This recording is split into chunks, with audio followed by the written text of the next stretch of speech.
テストだよ、テストだよ。テスト、テスト、テスト。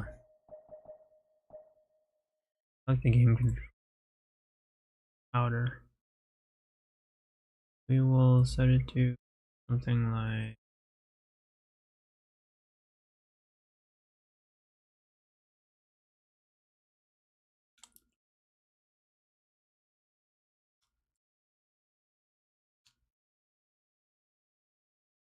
1.5.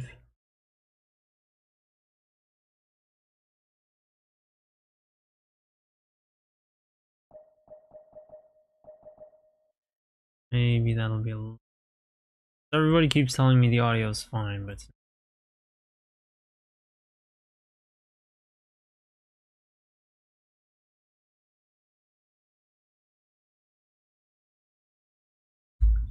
never I asked. Not to be mean or anything, but it has me realizing you can only rely on chat so much. But at the end of the day, they're the viewer. They don't have the same responsibilities as the streamer does. As such, they don't have the same priorities.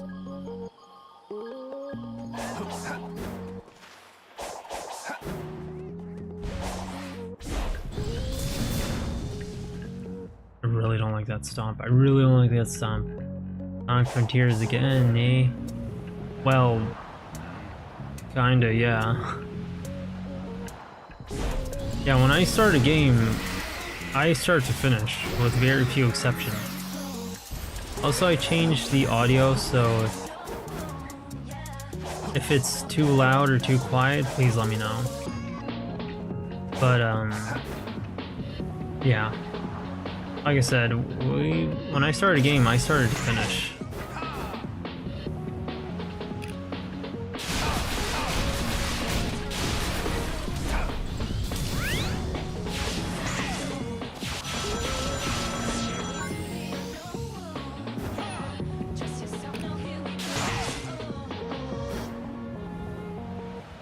So, how are you, Saki? Sorry, I forgot my streaming muscles today.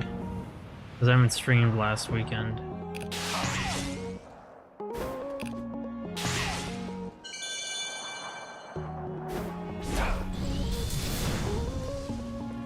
Okay, I already went to this one. I think we have the map fully charted. Okay, not fully charted, but I'm gonna have to change the description, but charted with everyone else that's available to us. So where should I go next? Decent. I went to several tailors today to get my cosplay. The first guy didn't want to do it, but the second guy was very enthusiastic and helpful about it, and absolutely willing to do it. These must have been two very different people. Talk to... To talk... I generally like... Hang on, where am I supposed to go first? Yeah, so I'm supposed to go to that emerald. Yeah, now I remember. I'm gonna go counterclockwise. Does that make you feel things, Saki? Counterclockwise. Strong clocks. Gripping your cock. I'm sorry. I won't do that again, I promise. You'd think so, but they were both Middle Eastern aged.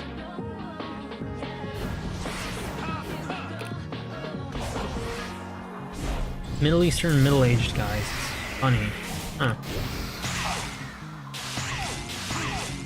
You can find all walks of life. All kinds of stuff that foreigners might be into. Oh, I didn't stop like that. Well, in reference to crony.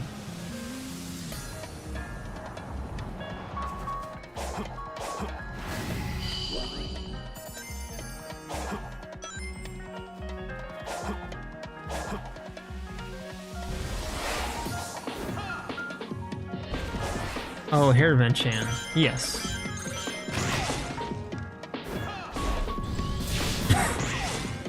I really don't like that stomp.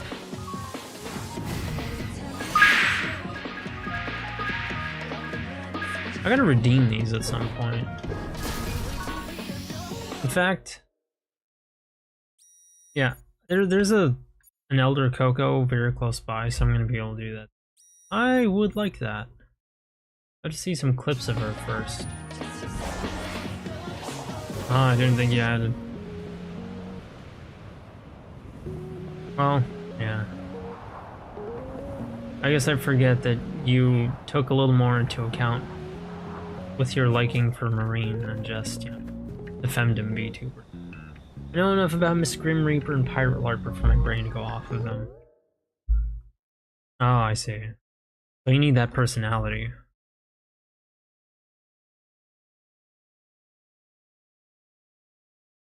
Ahem. Personality.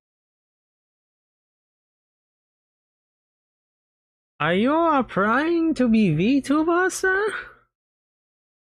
Welcome to our live studio. I don't know. Company.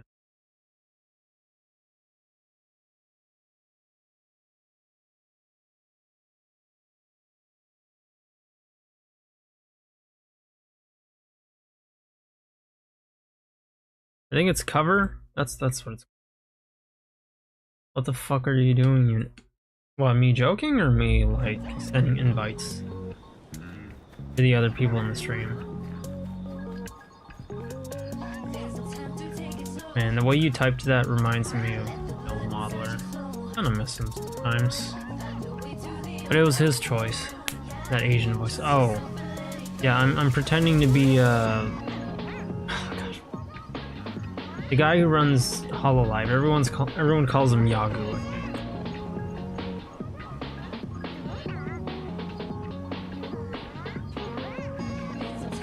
You know, or an anime term is for us, the P-Sun, the real-life equivalent of P-Sun, except for VTubers. Also, I tried a girl voice. I don't know if you're gonna want to hear it, because like I just started practicing today. But you know, if you want, I can try. The thing is, it's really complicated. Oh, Shikigan.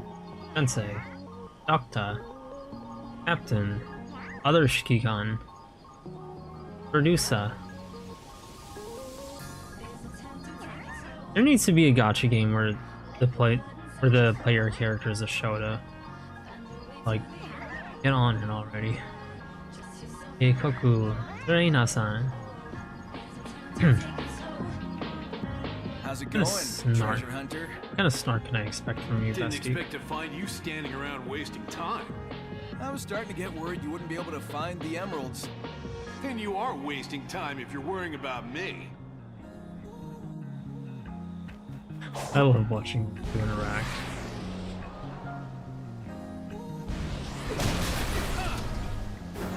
There needs to be a gacha game where the player character is a gambling addict. That is actually Blue Archive.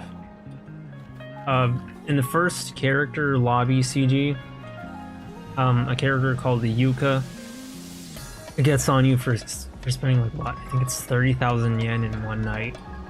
Or like 300,000, I don't remember how much, but a lot of yen in one night on a gacha game. Welcome back. Welcome back, my dear Coco. Thank you, traveler.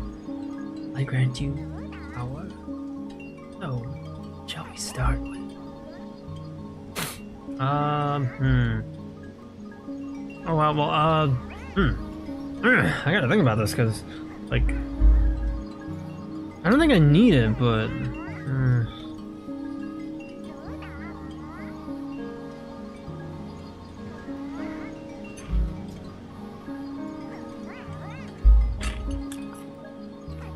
I don't need it, but I'll keep them in mind.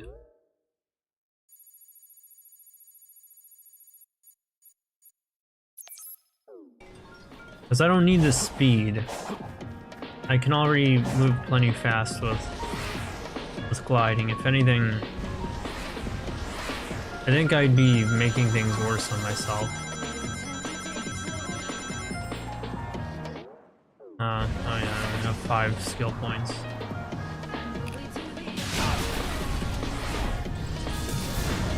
Gotcha players, he just like me. He just like me for real! Oh, I can't slide? It's ass personality. Excuse me, sir, this is a Wendy's. Did I really not get to this one as Amy? Oops, I forgot a map charting point. Dang it. Are we live?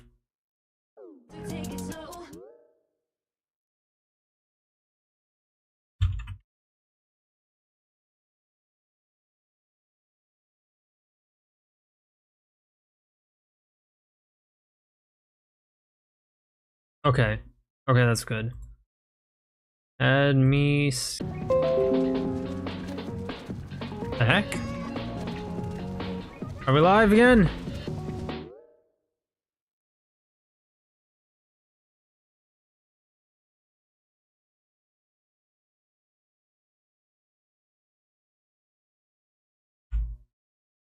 Okay.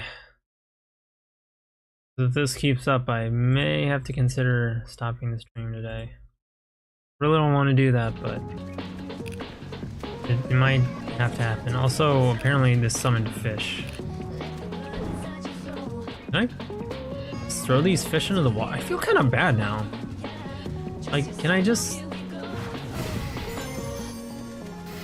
send them back into the water?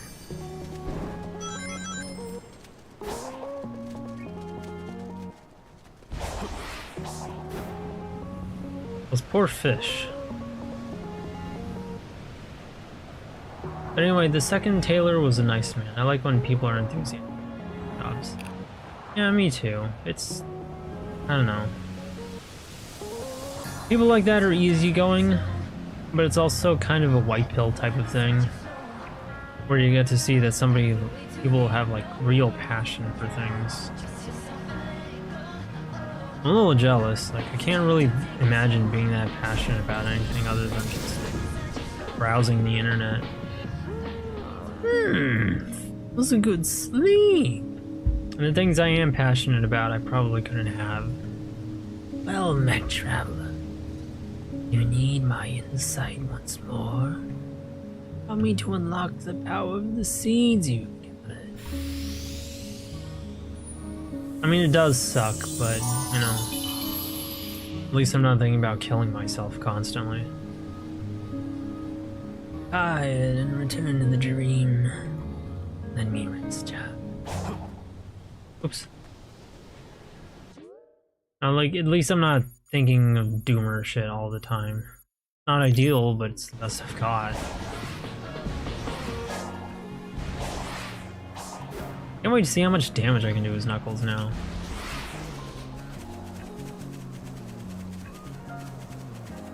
Along the way, I should probably grab more of these experience boosters, because I want Knuckles to be strong.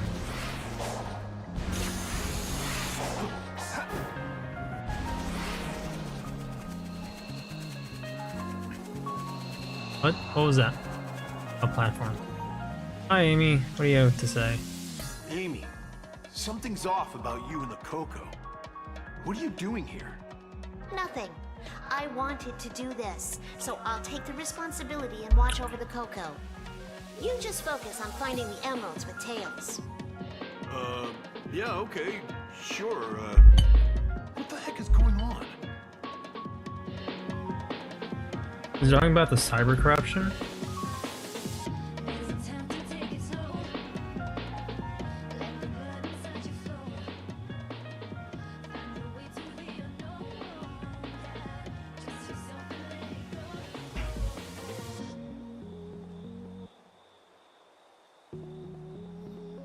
Oh, I'm just really hungry. I woke up and then I went to get food ready and stream.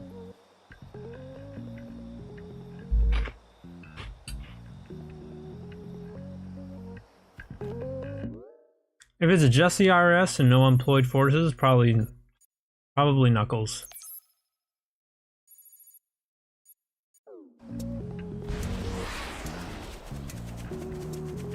If it's the IRS and extra help, the IRS, because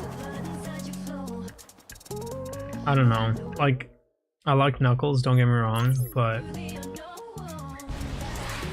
there's no sense in acting like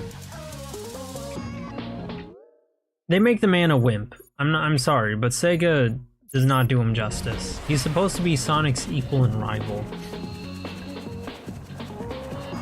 But ever since Shadow came along, that's kind of when a lot of characters started like losing their power level. I'm not gonna complain about Shadow too much, but you know, I do have a reason for several reasons for why I don't like that character. But that's all I'm gonna say about that. The point being, Knuckles is not allowed to be tough. IRS supported by Gun. Oh yeah, Gun. Definitely Gun. Shadow versus the NRA. You're gonna have to refresh me on what the NRA stands for.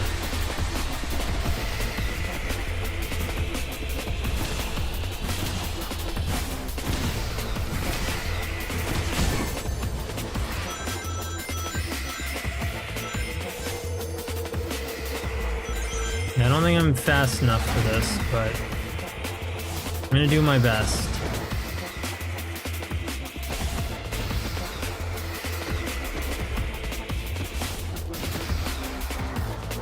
This is strange, this fight feels a little easier as Knuckles, and I think it's just because he's at full health. Holy shit! Damn, dude! Okay, this is legit Knuckles now. Sonic couldn't do this kind of damage, and I had him at a similar damage level. That was crazy, dude. You're American, you ought to know! All I know is that they're just another organization and whose names is a few letters and they're bad people. Like, I lumped them all in together. They're all basically the same. They just want to control you. Like, literally, what is the difference? Like, oh, this one controls the guns, and this one controls the money, and this one controls your breathing rights, and this one takes your children away from you. Like, dog, tell me there's a difference. I'll now revoke your American card. No, not my right to Jack in the Box. There's Jack in the Box. We don't have a Jack in the Box. It sucks. Anyway, it stands for National Rifle. So okay, so see, it's the one who likes to take away your guns. Pro owner. Okay, never mind. Yeah, I'll hand over my my American card. Sorry. I'm sorry, Thomas Jefferson, I failed you.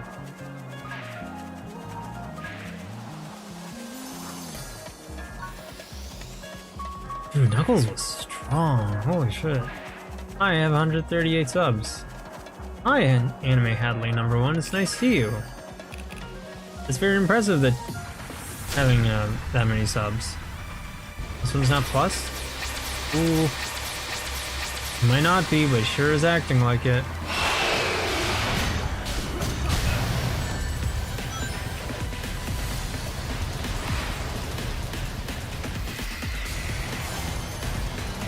Okay, yep.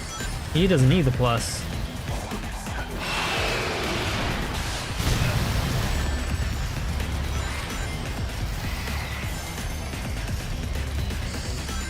Man, he attacks you from his one weak spot.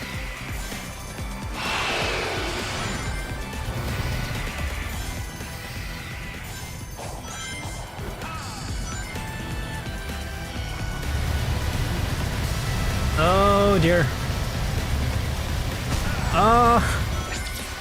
Bro single-handedly turned the game into Toho. Gosh, how do I attack him? I have 138 bombs. That was pretty graceful. Well done.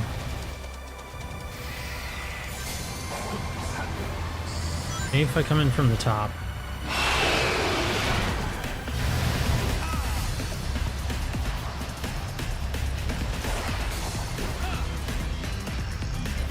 Nope. No. Yeah, this caterpillar is ferocious. He's roaring like that.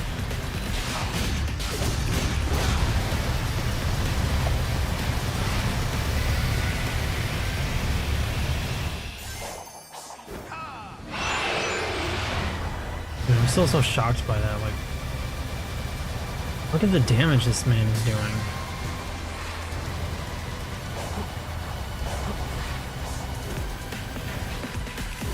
You're done, boy.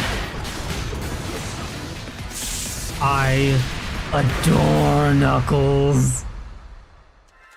Oh my gosh, it has been so long since we got to play as Knuckles and he actually gets to, punch stuff. Oh gosh, that's a lot of Cocos we have now.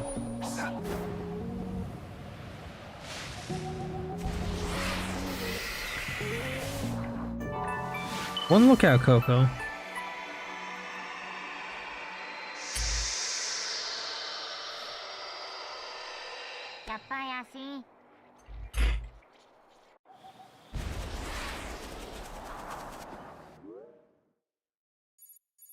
Oh, right.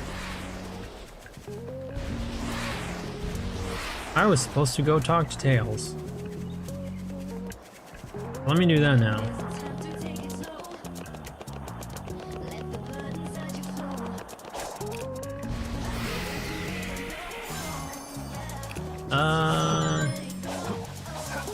Okay, I will check that Discord message in a bit.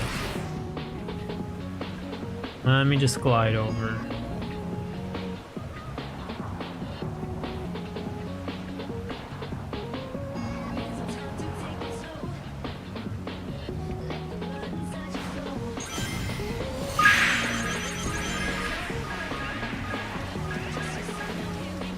And grab all of these little Among Eye.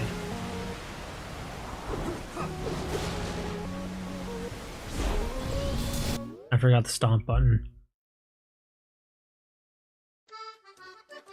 There's a sponge! What the fuck is happening? I make the Krabby Patty. Reminds me of that one. Like this comic where, during the days of I'm Sorry John, when, like Eldritch Garfield was popular, and somebody would make a SpongeBob sub-series where Patrick was basically like stupid invincible, and every time anybody used anything against him, he would just like ass pull some kind of ability afterwards that explains how he survives or counters it or something like that. And it all ended with like a super muscular JoJo-styled Squidward defeating this eldritch monstrosity Patrick Star. I've been looking for weapons we could use on the hunt for emeralds, but there doesn't seem to be anything. There was a cannon on Ares Island, but it was fired to drain the water in the oasis. I'm guessing we don't have time to go looking for more shells. Why would the ancients waste precious water in a desert? I'll bet that cannon was a device that controlled water storage. The oasis must have served as a dam, and it was designed so the position of the faucet could be adjusted. The dam? But all the water went down the drain. The drained water should have been redirected into various watering holes. If only there was something like that cannon from Ares Island here.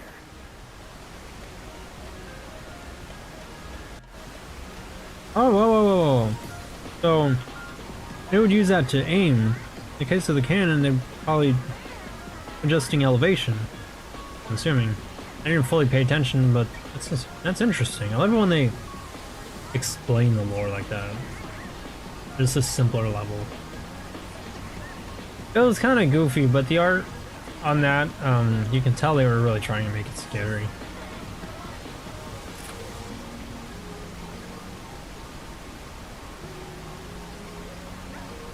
It was during that weird spot of the internet where memes were starting to get better, but in the process you can also tell they were kind of starting to lose their mind.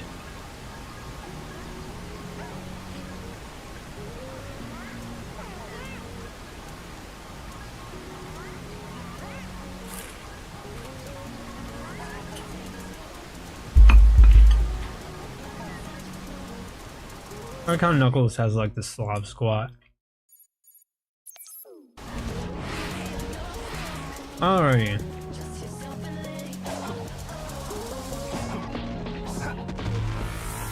Oh, I already fought him.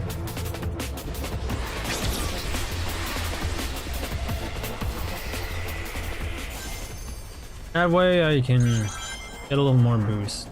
Even if I will be relying on my glide, I won't seem to always have that at a convenient time. So where am I going off to again? Ah! I forgot. Again. That's okay. But I really should get a better sense of direction. Sonic X or Sonic Prime? I'm really sorry that you have to help me so much with filling dead air. I know I'm bad at it. Well... My problem with Sonic X is that I haven't watched all of Sonic X in like the longest time. But... I think I'm more inclined to say Sonic X, because what I've seen has been pretty good. While I watched Sonic Prime, Sonic Season 1 was kind of mid and felt pretty meandering. Sonic Season 2 was actually really good, and you were starting to really not just smell, but see what they were cooking. It was all coming together, it was pretty good. And Season 3 just kind of... It didn't fall apart, but you can tell that they were really trying to stretch it out. Also, when I get back from this island, I'll use the ancient technology I've obtained here to get the Master Emerald. What did you just say about the Master Emerald? Nothing. I wasn't thinking about taking it at all. Good, because I won't let you lay a finger on the Master Emerald. It's my duty to protect it as the last Echidna. That cutscene was alright. It was a little underwhelming. But with Sonic Prime, they also really, oh my goodness, did they want to gas up Shadow like you have no idea. Every time Sonic was on, whenever Sonic was around, he was him. He wasn't perfect, but, you know, he was getting shit done. Oh, dang it. He was getting a lot of stuff done. It was fun to watch. But then when Shadow was on screen,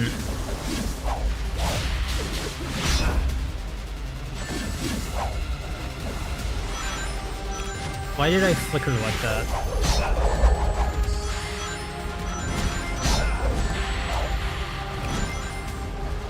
Yeah, this kind of enemy is too fast for him. Oh my gosh, dude! I feel bad for making Knuckles so strong. There's no competition anymore. He just destroys everything.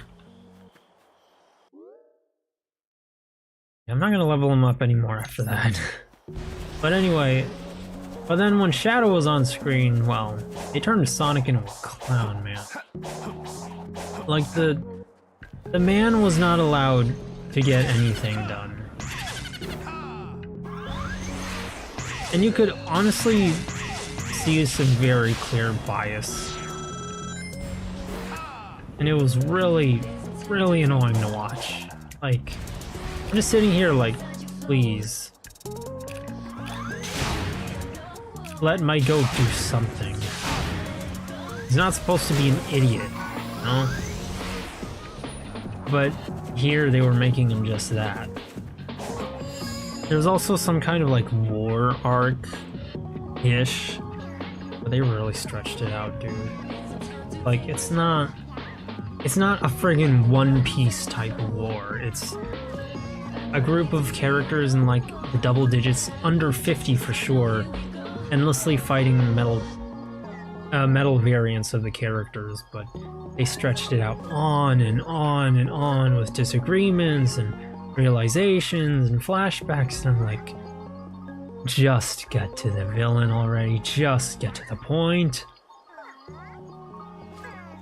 They gave Shadow, you know, a nice... Spoiler alert! They gave Shadow a nice thing to do where he saves Sonic, because, you know... We gotta do the best stuff for Shadow, but... I see him be nice to Sonic for a change. But... I don't know. Season 3 just fell apart, so I would say Sonic X. That AM probably blows all of them out of the water, because the culture around making TV shows in the 90s was very different from onwards. It's the kind of culture that could make things like Bionicle was still present. And I know Bionicle came much later, but I still want to mention that because, you know, that was one of these last great epics. Well, maybe not last, but you get the idea. So it was definitely present in Sad AM. It's why it started off a whole big comic series that ran on for decades. Knuckles destroys Master Ninja with facts and logic. Yeah, but you have 90s American cartoon versus a 2000s anime. I know. But I mean, what I mean by that is that it was a kind of culture that could make a TV show and just keep expanding on and creating lore and extra character. Like Bionicle had so many characters, so much lore behind it, it was kind of crazy. Ben 10 had that sort of thing. Sad AM was a little bit like that, but to a much lesser extent, admittedly. It had all of these characters, all of these stories in a relatively focused world, but it just kind of kept going, and it was all so well written that it stuck with people that much. Now, with Sonic X, that's a different thing. I would say that's good for different reasons. Better, I don't really know. I didn't really get to watch either, but I know what they achieved at the very least. I don't know if I want to concentrate on Sonic X. If I want to compare Sonic X to Sad AM, because... Hang on, let me just set something done. Because Sonic X had a very different mindset and very different materials to work with. It was at the time when the Japanese knew that they had the resources to pull from, they had the things to learn from. If they wanted, they could make... Like, they had more to reference in terms of... You know, like... They had more material to work with. And SA1 and 2 were already really dang good, like, anime material. That you could do that. I want to see where this goes. Sideways crawl.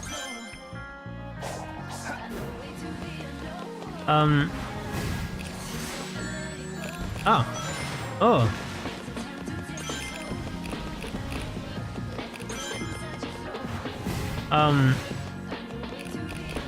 But with Sad AM, it was different. They didn't have all of this extra material to give them as much of a direction. They didn't have the extra games. You know, they had games, but they didn't have anywhere near as many. Nor were the games as in-depth, or did they establish as much of a... My controls are straight, I'm not worried. They didn't have a focused and built-on world, whereas with SA 1 and 2, they were starting to lay the groundwork for that.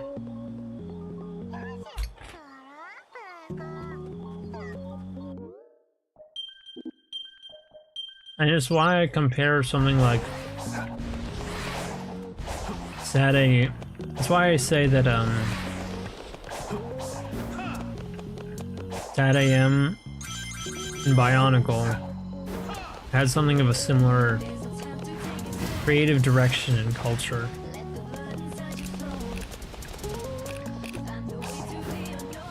Because Oops.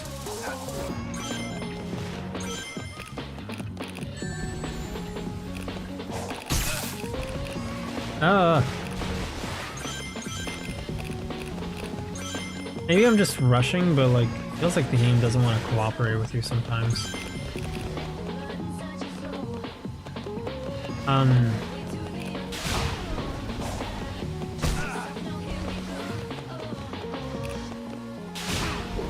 It had this culture of like wanting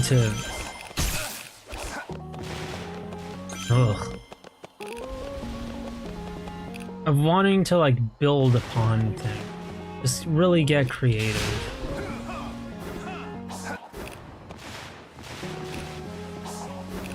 Oh, he both gets so slippery.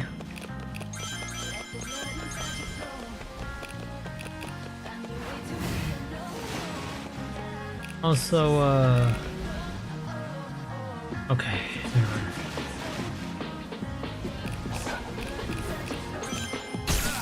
Eh.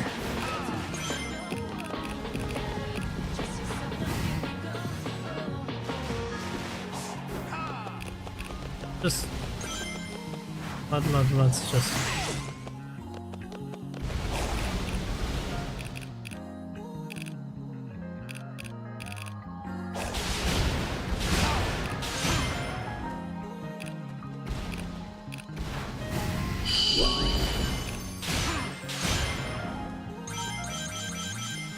Okay, you can also argue that Avatar: The Last Airbender still fits that mold.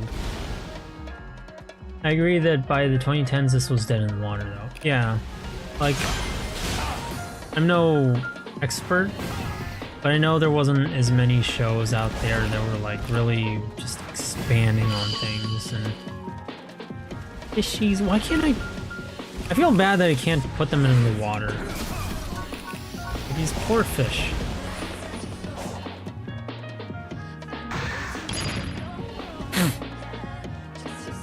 All that for what? Bro, are you kidding me? I actually went through all that just for this. Adventure Time had lore inserts, but it all felt so unnecessary. We don't need to see Finn become a space alien. But like, it didn't fit well with what Adventure Time's groundwork.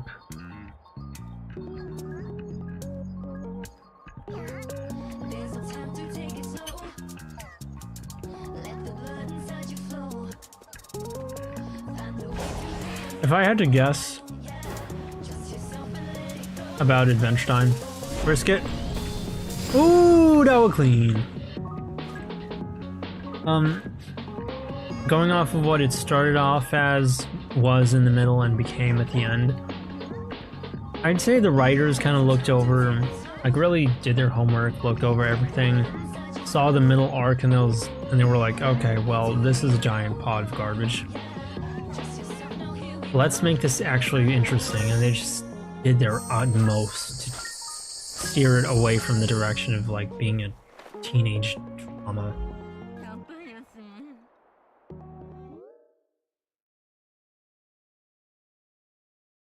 Also, Adventures of Sonic the Hedgehog versus Sonic Boom. Adventures of Sonic the Hedgehog. Sonic Boom is actually really funny, but sometimes. Adventures of Sonic the Hedgehog is just like classic cartoon stuff.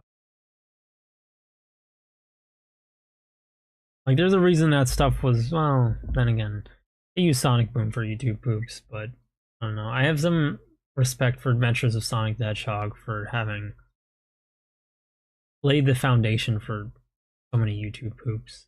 Still think I prefer Sonic X over Sat AM. I understand, it is a lot more focused. A lot of 2010s cartoons show that they start off with comedic episodes, but then later they become serious shows focused on lore, and I'm just like, blech. Yeah, I can only imagine it gets a little exhausting. Like, that's cool and all that you made all these eldritch monstrosities, but I watched this show for some cupcake looking guy playing pranks on his friends. I want to see him, you know, try to stop evil rapist space monsters. I don't know, maybe I'm just becoming an old fart, maybe it's my preference for anime speaking, but they really butcher a lot of the show. If I knew these shows, I could give a much more in-depth opinion.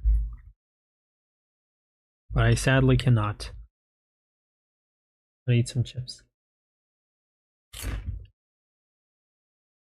Yes, it didn't fit well with Adventure Time's groundwork at all. The groundwork is that it's a post-apocalyptic show.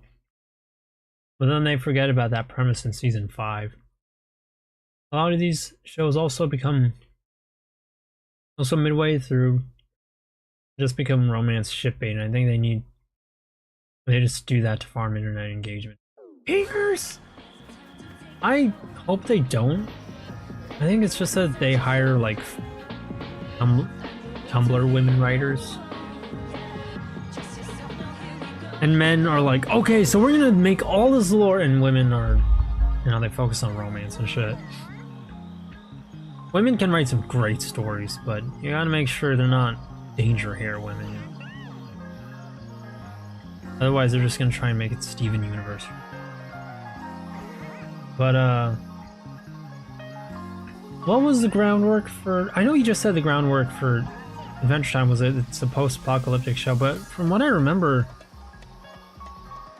The way Adventure Time started out was, it's just about some kid named Finn, you know, going on goofy adventures and, like, saving princesses. They probably, I don't know if all of the characters do this much damage, but I'd imagine part of why Knuckles does such dummy damage is just so that fights can be a little faster.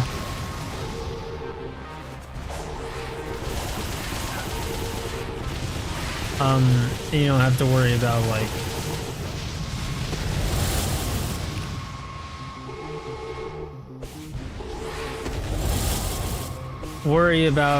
the lack of combos. Oh my gosh, he goes high.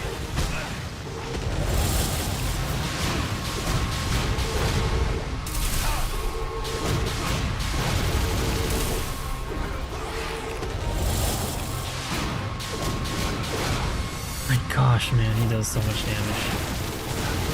And he's panicking. I'm surprised I dodged all of that by complete accident.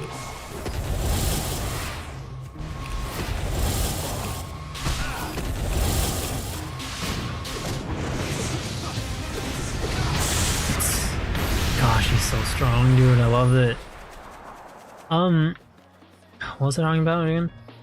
So, like, it started off as like a barely focused, a cartoon show that barely had a direction.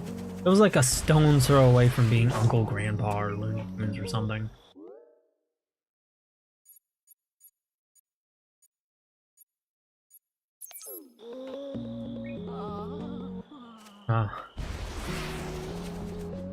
He's up there. I don't know if it's worth, but hopefully it will.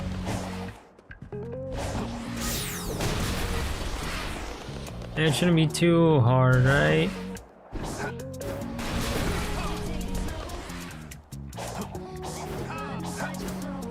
Maybe if I stop panicking and pushing... Maybe stop pushing buttons in a panic.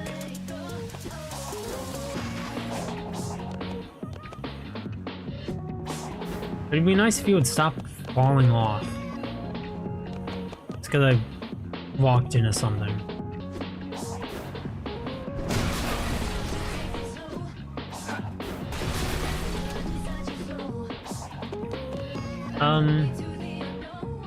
Well, you're right. Man, we're gonna make all this lore no one cares about. I mean, we're gonna make this adorable ship. Eek! Now work. Alright, we'll do both of that. Maybe it's just that I'm in a panic, because that might be why I struggled so much with the climbing earlier. Original Adventure Time was goofy adventures about saving princesses, yeah. I also had some background hints at it being set after nuclear. Okay, so this was still very early on in the show. Sometime halfway through, the ship aid and the lore took over the show. Yeah, I remember that. Oh boy. And it brought out the worst in the characters, dude, I swear. Like when Finn tried to get Flame Princess to fight Ice King just because he was into that. I was like, dog, you worked this hard for a girlfriend and you're gonna be manipulative? I think it's just that they wanted you, the viewer, to have a reason to hate Finn, but still. There's something I hate about cartoon writers sometimes. Every once in a while, they'll do something that just makes you really hate the character.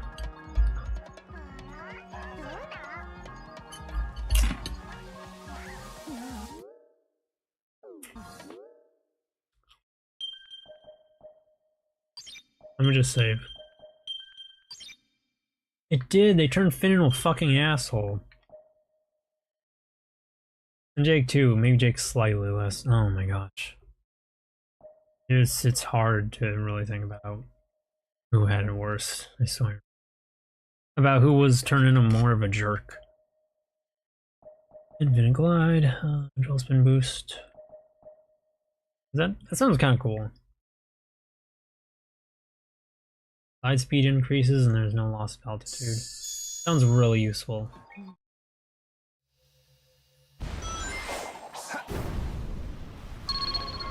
Yeah, that was always annoying to me.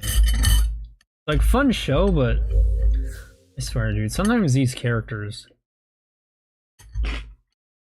wasn't just Finn either. Like, sometimes I think it was like everyone except Marceline. Sometimes Marceline, sometimes Bubblegum Princess. Oh my gosh, Bubblegum Princess was awful.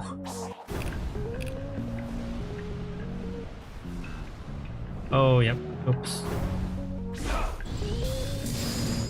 That's gonna make landings harder.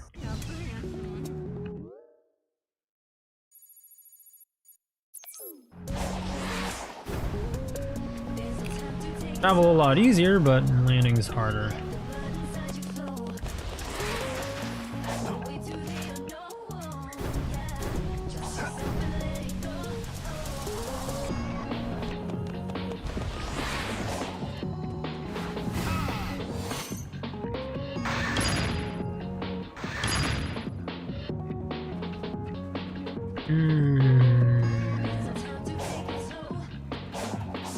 Can I fight that Nibba? They really spared no expense in butchering every character. Yeah, like, honestly, it was really hard for me to like Bubblegum Princess. That's kind of why I have a grudge against her, because sometimes she was just kind of awful. Okay, yep, that was... Maybe I shouldn't have gone for that instead. For that upgrade.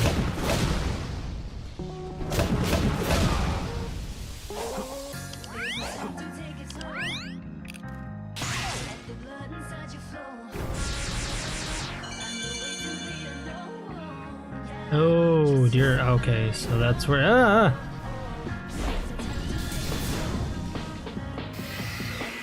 Is this the one? Nope.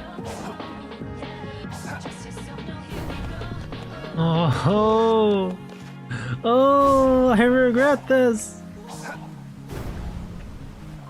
Oh yeah, I have regrets. I have regrets.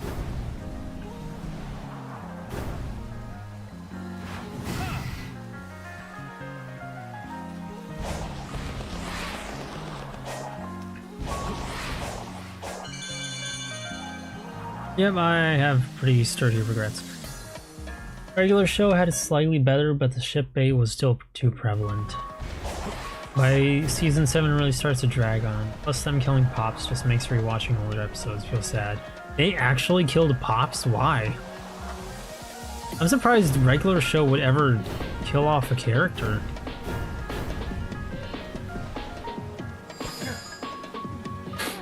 Overall, not as much of a nosedive as Adventure Time, but still took a downturn. Yeah, they... I don't know, man.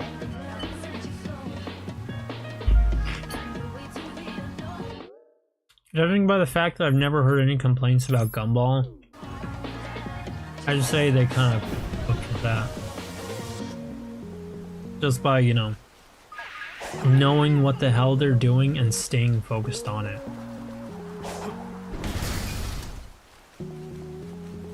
Instead of going like, okay, well, we're gonna do all this extra unnecessary stuff that isn't what put us on the map, you know?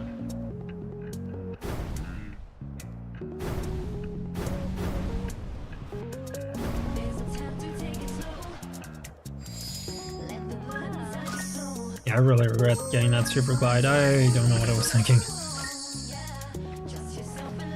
Sometimes in Sonic you need slower speeds, more accuracy, but not while jumping!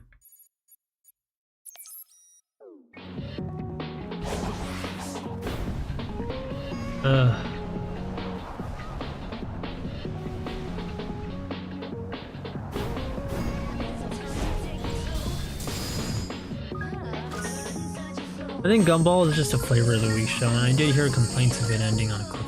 Really? What the hell did they do that for?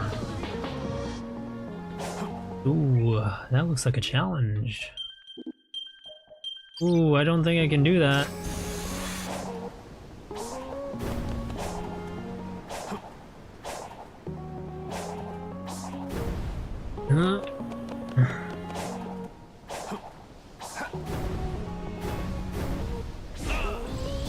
Oof.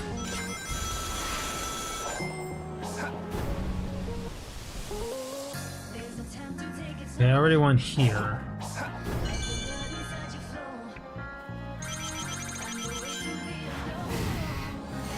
They're really more generous with the what's it called again? For the side loop. For the quick side loop than I expected.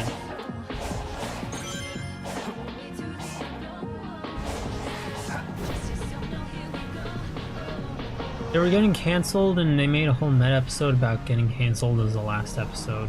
When did they get cancelled? They were even gonna ask. You know, I'm genuinely curious what they got cancelled for, but knowing cancellations... Like, off the network or cancelled by Twitter?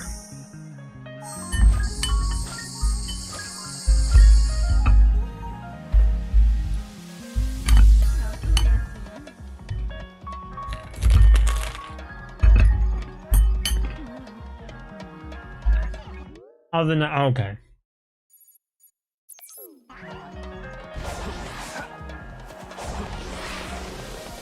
It's Warner Brothers with you. Warner Brothers with... You know how they are with their tax write-offs. I don't know, actually. But after the Ruby thing, I wouldn't be surprised. I said, I don't know if Ruby's the best example.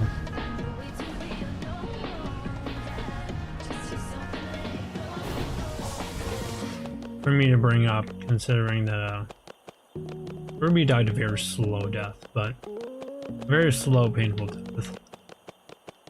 But anyway, I don't know how they are, but I believe it.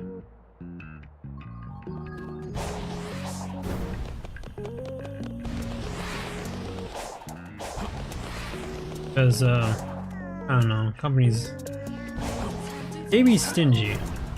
Times when they really don't have to be.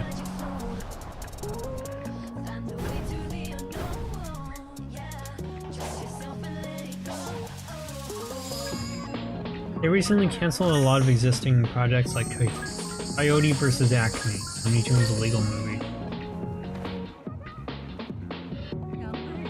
Like, versus Acme, the company. You're gonna have to fill me in on that. Infernal, I'm going to need some context. But, yeah, I don't know anything about that, but that sounds kind of shitty, because, I don't know, man, I would have liked a Coyote movie.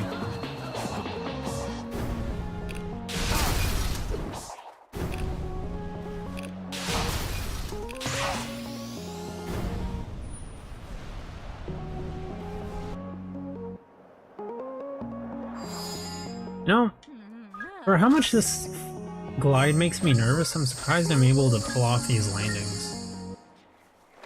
Like, they're not particularly small platforms by any stretch of the imagination. But the fact that I'm able to do it has me surprised and proud of myself.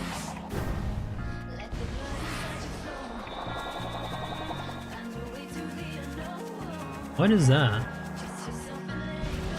1 second, Tails. What? Ooh, what is that? That looks like fun.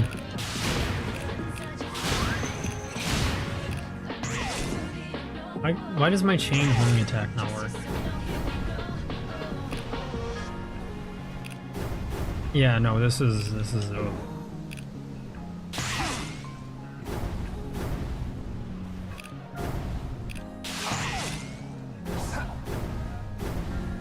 This is not for precise platforming.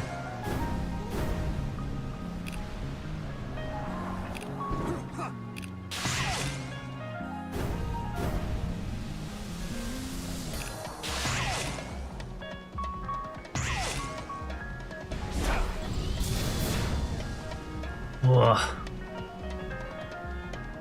You don't get a lot of chance.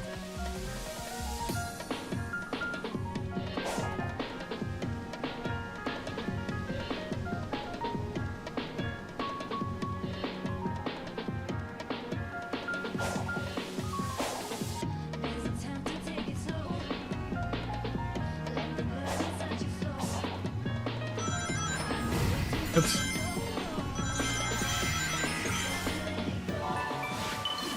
One lookout, Kogo.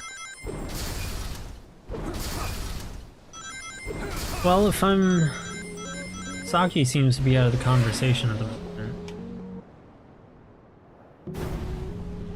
So if I'm gonna pick up where he left off on I'm gonna pick up on the general topic of cartoons.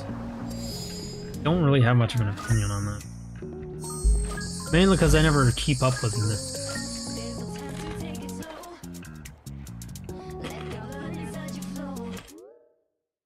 With them.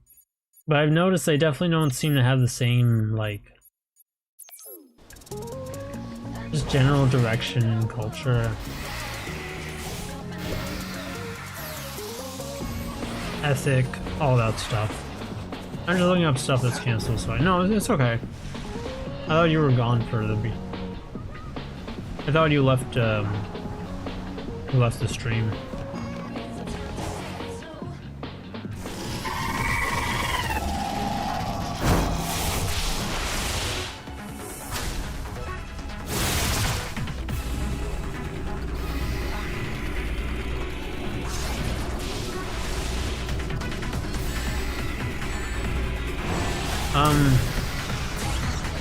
I've noticed it definitely doesn't have the same culture as ethic, you know, all of that stuff.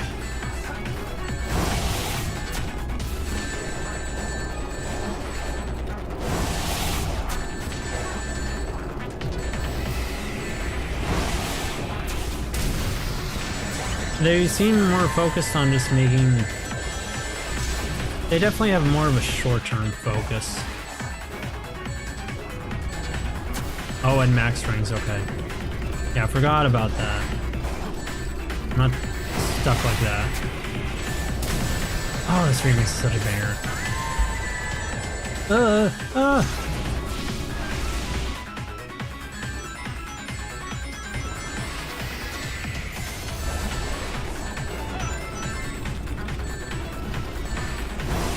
Yeah, I'm just kind of testing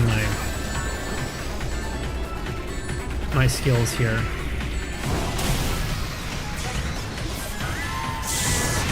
Also, Ghost is just a lot of fun to fight. Ghost, my beloved. Well, since you conquered that, you can get across this small little platform, can't you? What? You can't? Tisk. Tisk! Dear player, that's quite shameful of you. What would Knuckles say?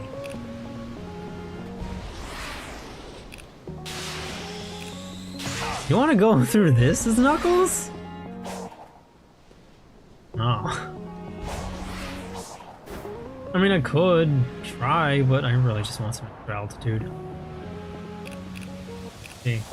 I recently checked out the Owl House, hoping it would be different, but just felt like it went in the same pitfalls that Adventure Time and Star Versus fell into. Except now, instead of a hetero shipmate, it's lesbian ship. Oh my gosh, dude. The Tumblr Fujos did not like what happened.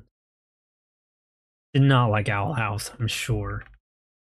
Coyote vs. Acme is an unreleased American live-action animated legal comedy film directed by Dave Green and written by Sammy Birch, based on a story by Birch, James Gunn, and Jeremy Slater. The film is based on the 90s magazine article of the same name published in the New Yorker by Ian Fraser, which involves the character Wile E. Coyote and the Acme Corporation from the Looney Tunes and Merry Melodies cartoons. The cast includes John Cena, Will Forte, Lana Condor, PJ Byrne, and the voice of Eric Balza. Premise: every product made by the Acme Corporation has backfired on Wile E. Coyote in his pursuit of the Roadrunner, a down-and-out billboard human attorney represents Wile E. in his lawsuit to sue Acme. A growing friendship between Wile E. Coyote and his lawyer motivates their determination to win the court case as it pits them against the intimidating boss of Wile's lawyer's former law firm who now represents Acme. That sounds like a banger movie, dude. That actually would have been real. That sounds like it would have been pretty funny. And we missed out. We could have had something to add to Space Jam, but no. Development began in August 2018 with Chris McKay as producer and John and Josh Silverman writing the screenplay. Green was hired to direct in December 2019, and Birch, Slater, and Gunn joined the following year. Cena, Forte, and Condor were cast in early 2022. Live-action filming took place in New Mexico from March to May 2022. Warner Brothers Discovery shelved Coyote vs. Acme in November 2023 to obtain a $30 million tax write-down, making it the third film shelved by Warner Brothers after Batgirl and Scoob Holiday Haunt. We could have had another Scooby-Doo. But we have plenty of those, so I guess it's fine. Following a public backlash, Warner Brothers allowed the filmmakers to shop the film to other distributors. In February 2024, following unsuccessful negotiations with potential buyers, Warner Brothers Discovery again considered shelving the film and claiming a tax loss. Although as of March 2024, it was reported by Birch that conversations within Warner Brothers Discovery were still ongoing as to whether or not the film would be released. So they are trying to get it out, which is actually pretty hopeful. I mean, yeah, sure, Warner Brothers shelved it, but it tells me that they are, listening to their customers on what they want, which I'm happy about.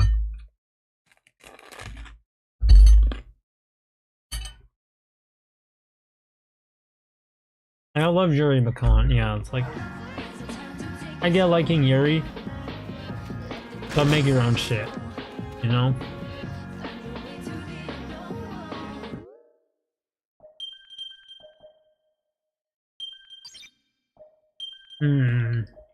50, 30. Reduce the defense, yeah, so you can parry once and hit them and then just one-shot them.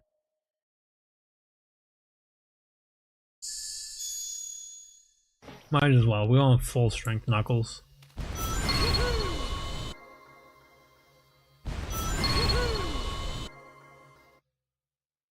Knuckles saying woohoo sounds so odd to me. Sounds like a really fun movie. Ace Attorney and classic cartoons. Considering it takes place in New Mexico, there's gotta be at least one piece of fan art out there that pairs Coyote with Saul Goodman. Tails, do you think you can access cyberspace? No, it looks like I can't get through whatever's blocking access by myself. I'm counting on you, Knuckles. We need to get those emeralds. Don't worry, I got this. No one can beat me when it comes to power.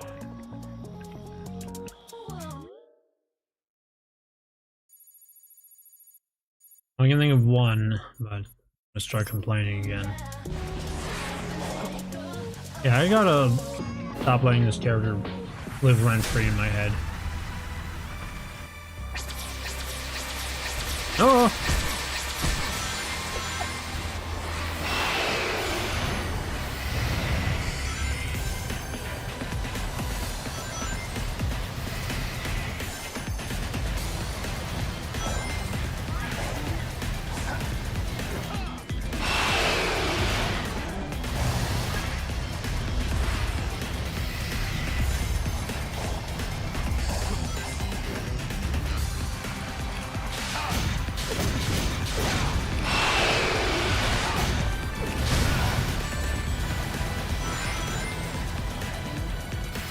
Let's see if I can get rid of him faster.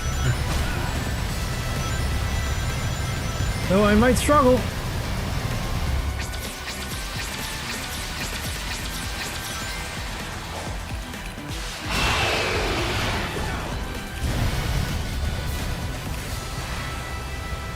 They must have listened to the fans if you're not having to rail grind anymore.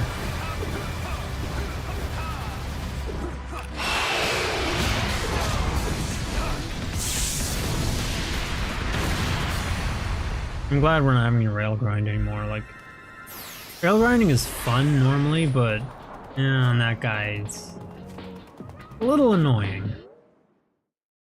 Generally, the whole thing about switching to rail grind is just not fun for me. Okay, where to next? Need some altitude.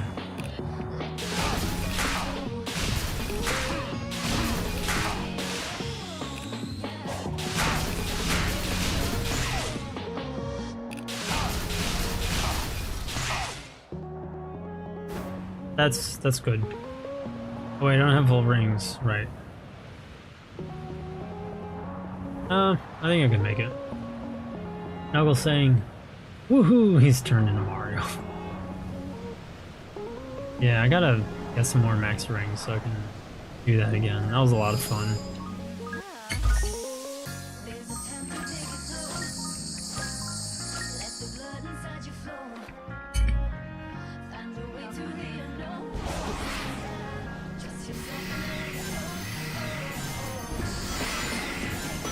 Oh, on the topic of TV shows, well, I haven't watched it, but I really want to watch the Knuckles TV show, because, well, I like Knuckles, and I like movie Knuckles. He's still dumb, but he's tough, and it's very much a return to form, so I want to see more of him like this. My problem. Whee!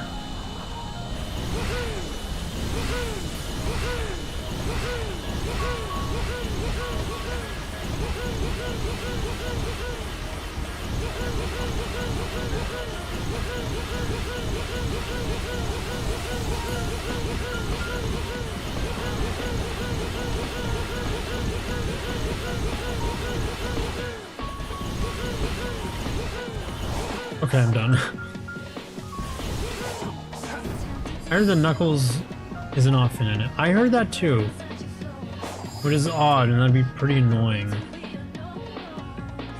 Like, I'm not gonna elaborate on this, but given what Nav told us about, something Wade mentioned, last of his tribe, I'm gonna be really fucking mad if they were like, let's just not focus on the main guy, let's focus on someone else for some other reason. Like, dog, are you kidding me? Also, I don't know if you know this show, but The one who, the actress who plays Wade's mom looks like, the person who plays Alan, the main character's mom in a show called 2.5 Men. Long story short, 2.5 Men is about, you know, a guy who's a complete douchebag, a kid who's kind of a slacker with divorced parents, and a divorced dad who, I swear, man, cannot catch a break. Like, the poor man was made to suffer. Their mom is a jerk. She's kind of awful. Not the worst ever, but she's definitely not very likable, like, slightest. So I saw that resemblance and I thought to myself, and I do not see, and I know characters and actors are not the same thing, obviously, but I do not see Wade's mom being likable if this is the actor they chose to play her. I did not foresee good things for that.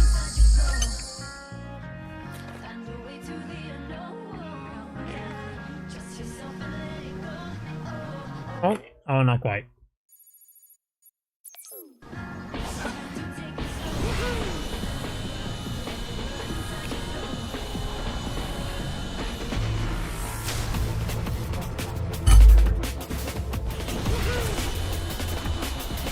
Okay, no and no.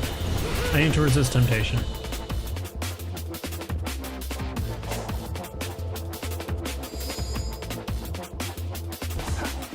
Nope, I cannot. I'm not allowed to.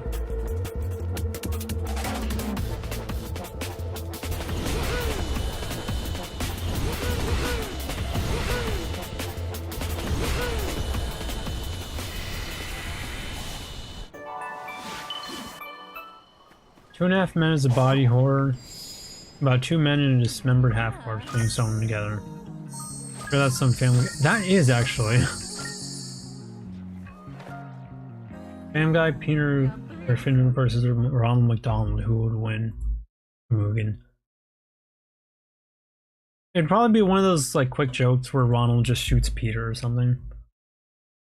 That said, let's see. Oh, there's a Godzilla game on PS5. That's really cool. Anyway, Family Guy.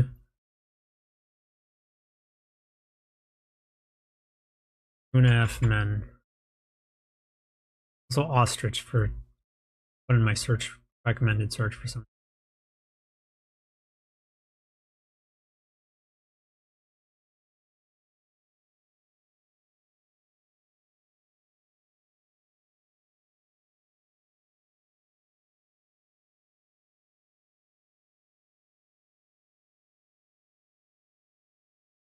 I feel like I'm the only person. I don't know why there's Two and a Half Men references in Family Guy, like more than one.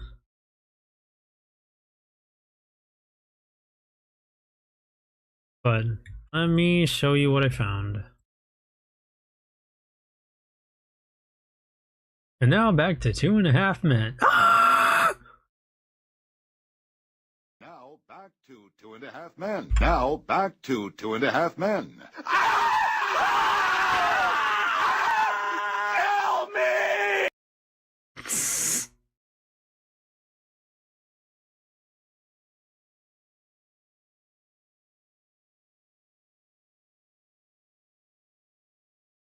Okay, before I let myself get distracted by a cool movie scene recreation with Blue Archive characters. Well, yeah, it's just like a guy missing his entire lower half. That said, I'm gonna be real. Maybe I just wasn't. Maybe a lot of the jokes were going over my head, but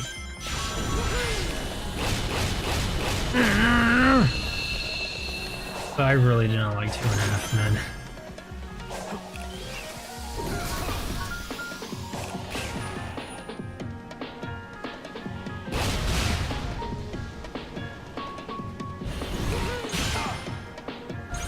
Just, I don't know.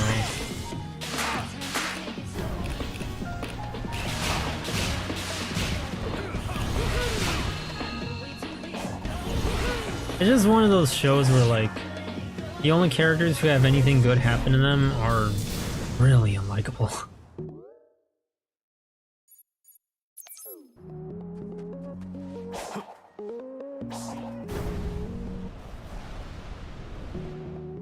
So, yeah, that's all 2.5 Men's impression on me, really.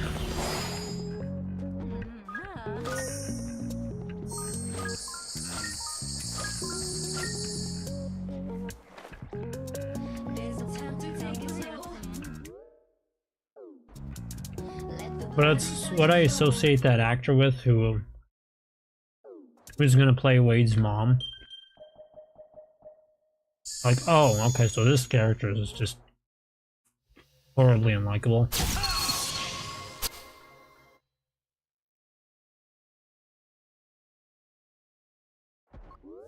Let's see how much stronger he gets.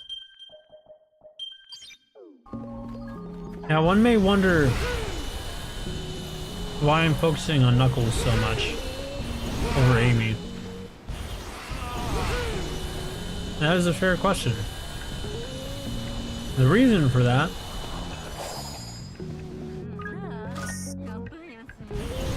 is because I feel like rarely has Knuckles been done justice. In the sense that, you know, you just get to punch shit. I want to punch shit as Knuckles, but the series only lets you do that so often. Ooh.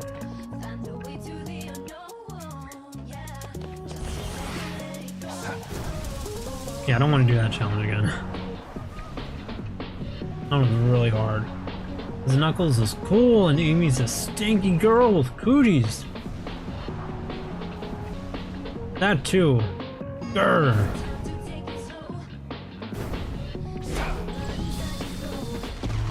Ooh, that would have been a good landing.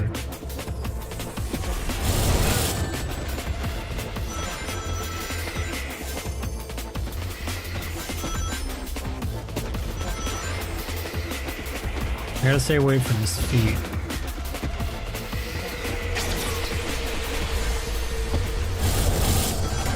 I have no idea how that didn't hit me, but okay.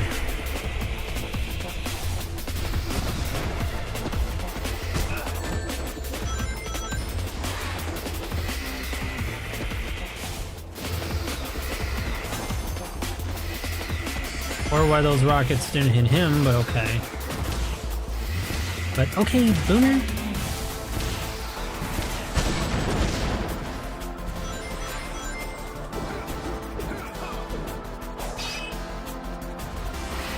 Aim and lock on him.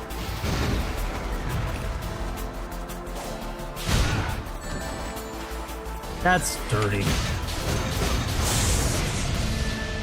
Didn't even counter. Let me at least one enemy I can use it. No. There will never be another friendship is met.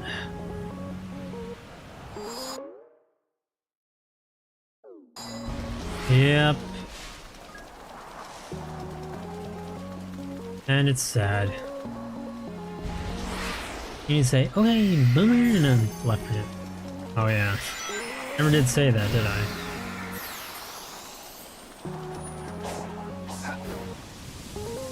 Wrong way.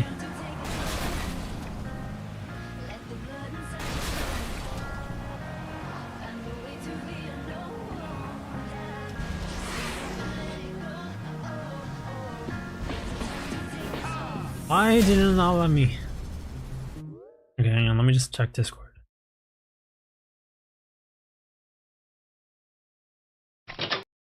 Hello, Mr. and Mrs. Griffin. Now, I know you've been here all day, so if you'll just sign this contract without reading it, I'll take your blank check and you won't not be not loving your timeshare before you know it. Oh, look, Slick, we're not going to buy your lousy timeshare, all right?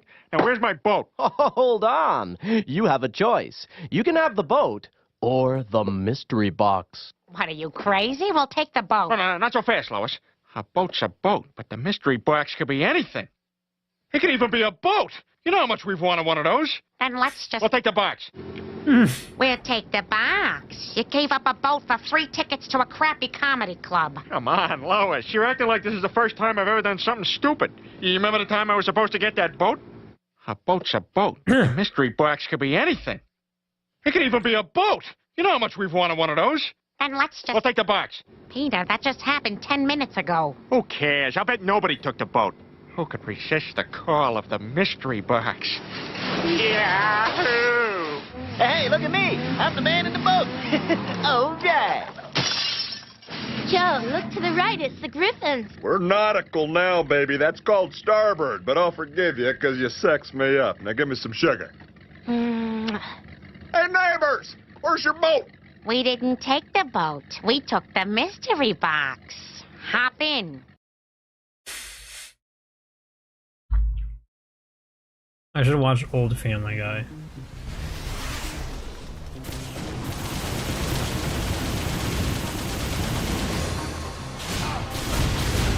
I really hope this stream does not get copyright claimed.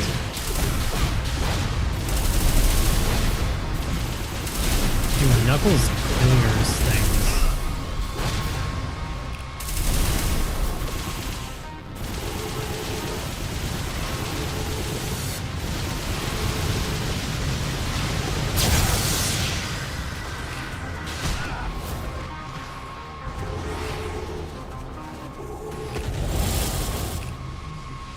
Wait, what? What was that? He just kind of jumped over everything. I want to see that again.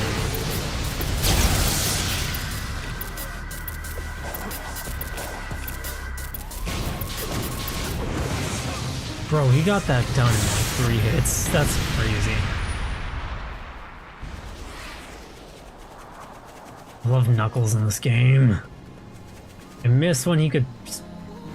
Oh. Like, even in the games he could punch things, he doesn't get to do it that often.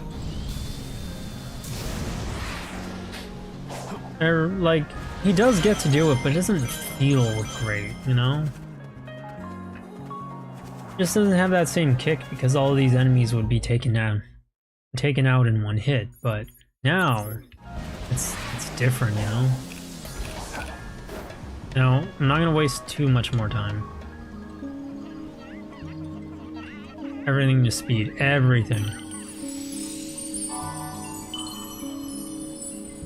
We have plenty of rings.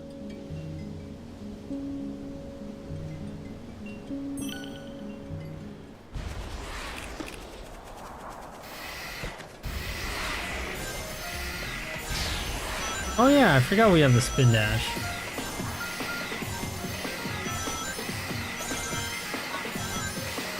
Hey, that just happened 10 minutes ago. Honestly, I would say Sonic Boom was like Family Guy for Sonic fans.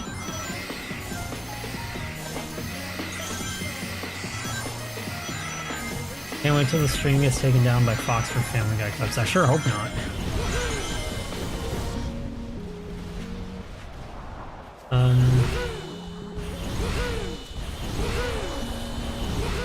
Oh.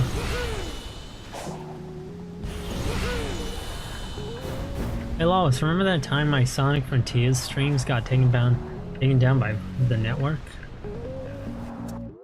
Okay. Now I know I said I wasn't gonna do this, but please let me fight Tank. I will, however, catch up with the chat. But yeah, My Little Pony, there was no focus on shipping or on lore or anything unnecessary. It's mostly just fun slice of life about ponies. Yeah, the intros and final episodes of seasons had more serious stories, but they were never intrusive. That's true, it felt like a world that you'd want to explore, but where you would also be fine with just following the main ponies. Yeah, one where you don't get murdered, but something interesting is always happening. Like, your house could get blown up, but it's okay because it would get rebuilt by the end. I feel some shame in saying this, but yeah. I mean, I was one of those many bronies.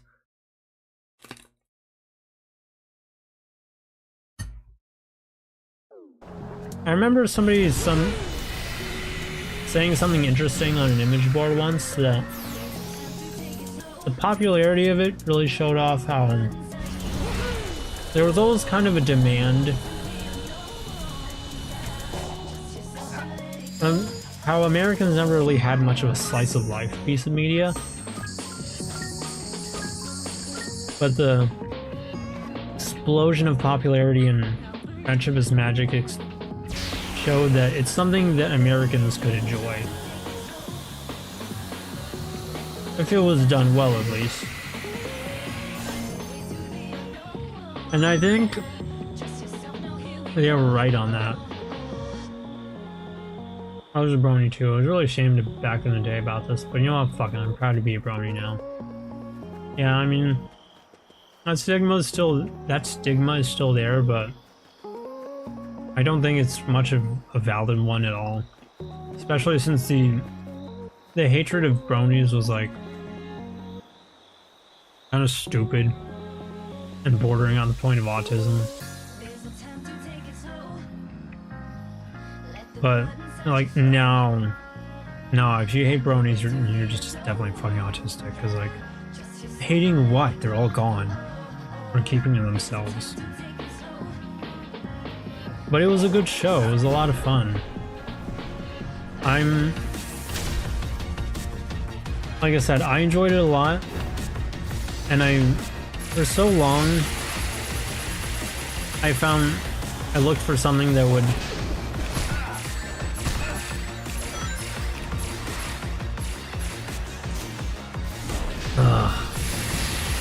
Knuckles just ain't the same to control, though. He's not as easy to It's not as easy to retain control with him as it is with Sonic. I don't know if the two are exactly similar, but this is kind of why I fell in love with Kimono Friends as much as I did.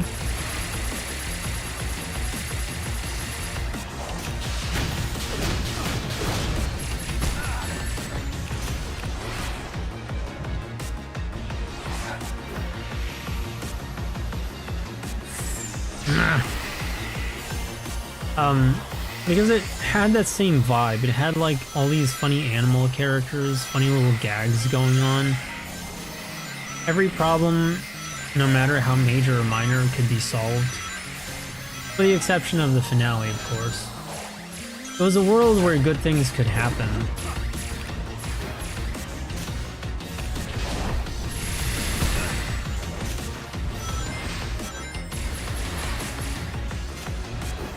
Oh my gosh. Okay, so I have to, after I get locked in that jump, I have to air boost and then glide.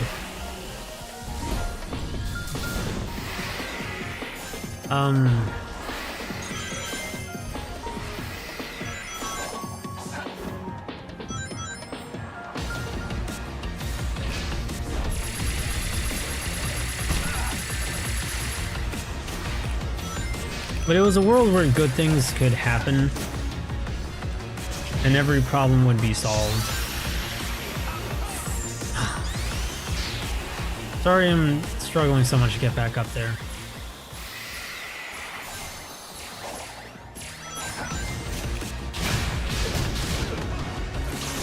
I finally beat him. Now I want to do it as Sonic, but I finally got rid of Tank, and it looks like Knuckles was the one we needed to be our Tank Buster. It was, yes, that's the word I'm looking for. It was wholesome. I don't know how much crossover there's between Akiba Maid War and LP fans. I don't think there's much. Like, on what grounds? What do the two have in common? I have what I need. Let me just...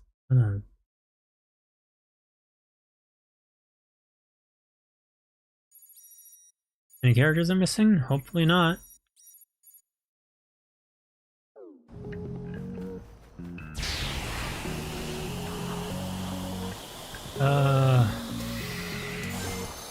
Alright.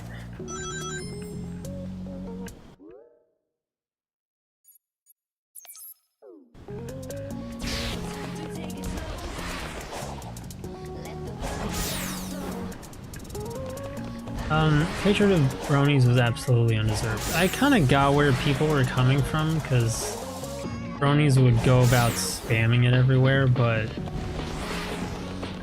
I won't lie, it did get kind of excessive, whereas, like, you know, yeah, it's easy to pretend that you're based, but investing so much energy into people that just kind of like a TV show, it was just kind of childish, if you're asking me.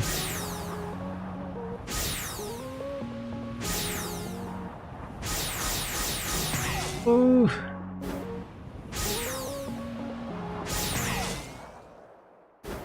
Thank you, devs, for aligning the height on the altitude on this. I agree with Kimono Friends being like MLP, soft, goofy, fun.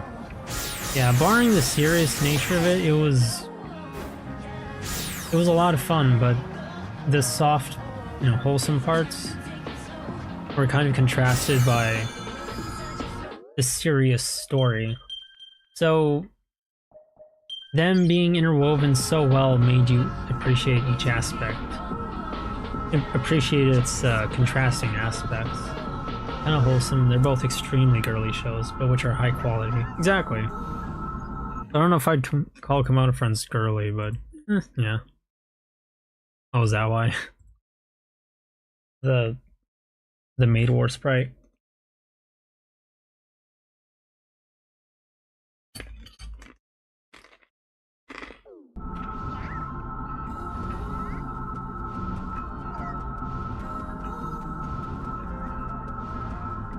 Yeah, maybe this is a reach, but for a while I had found myself wondering if, feeling like Uma Musume kind of hits those same vibes as MLP as well.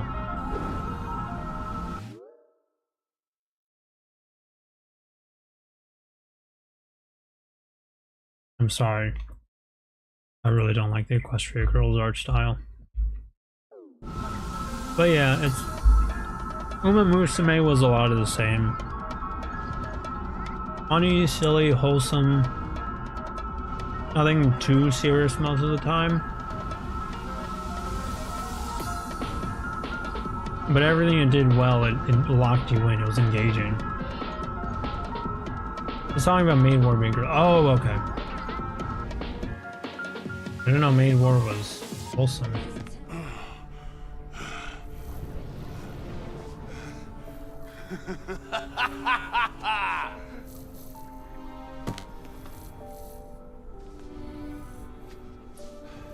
Oh no you don't. Sonic handled 4 islands of this mess. I'm not going down to just one. You hear that? This isn't over until I win!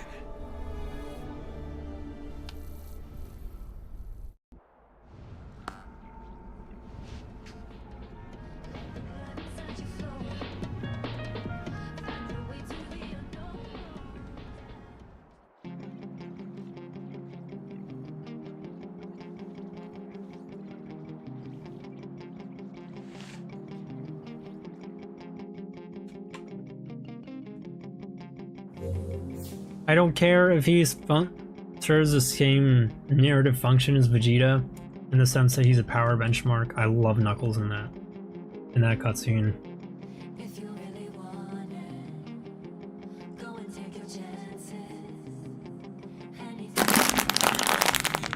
Main War is not wholesome at all. In that sense, I was still referring to... Oh, okay. Sorry for that confusion. This is kind of where commas and collaboration helps, but no, it's fine.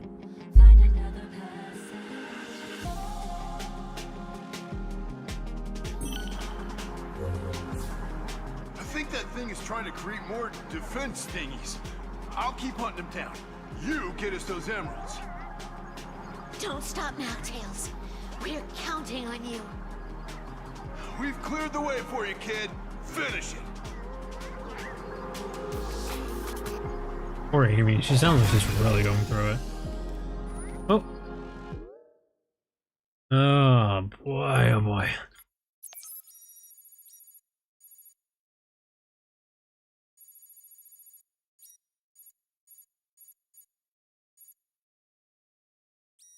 Well, first we gotta find out where Emerald is. Probably gonna show up in there, but we gotta find the thingies for it.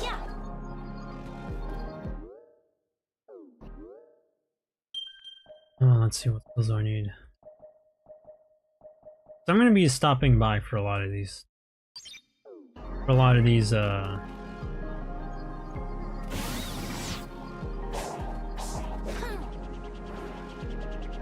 lot of these extra experience points.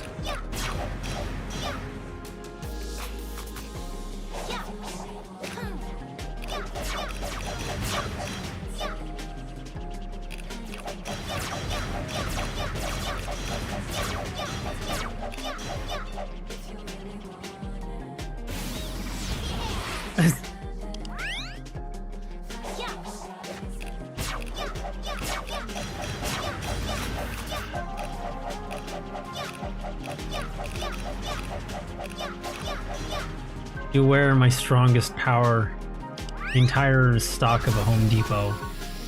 Wait, I already made the joke. Never mind.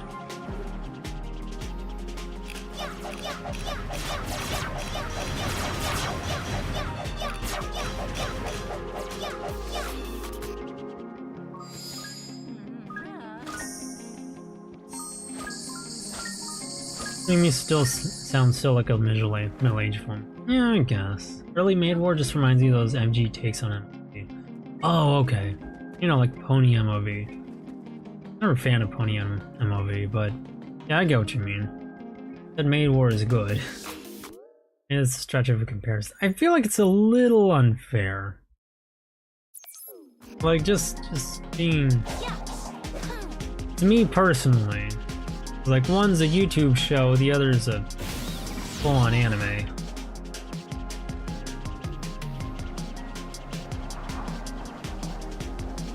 Okay, so if you crash into things, that's over and done.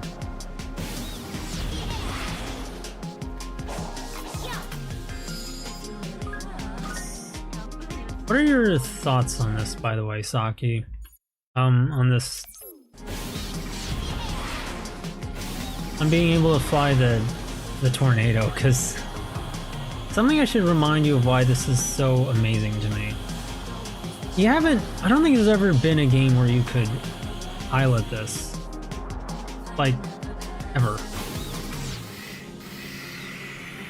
You could drive it in SA2, but you cannot fly it in the air like this. That was never an option.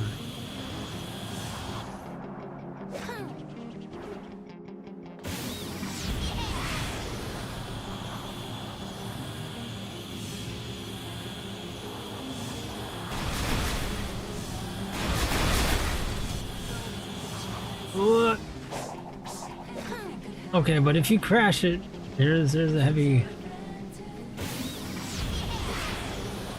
price to pay. It's a little unfair, yeah, but they both have that trope of making girly think grimdark for comedic effect. Ah, yeah, I get you on that. Now, if it was just a little slower, it'd be perfect, but I really like that tunnel because I like it in... I like being able to fly in game. I mean, like in planes and stuff. I should play like Ace Combat or something.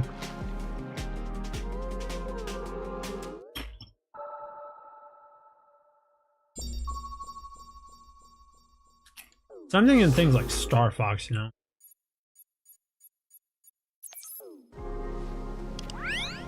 It is really cool, like... The fan service here is unreal. This is the first time you're able to just, you know, pilot this thing, you know? That's never been possible in any other game. And I'm so happy that we get to do that here. Just Frontiers is... Ooh, Frontiers is so delicious in so many regards.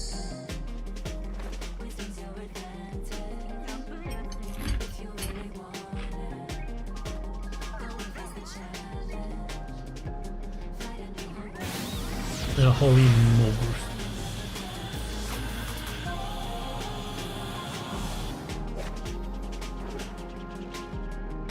Fan service. Boobs? Remember when Rouge had boobs? Pepperidge Farm remembers.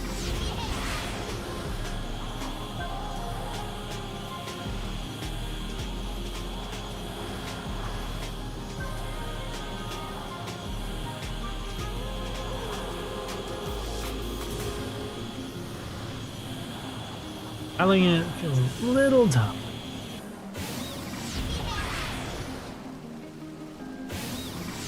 No, wait, I can't. Right.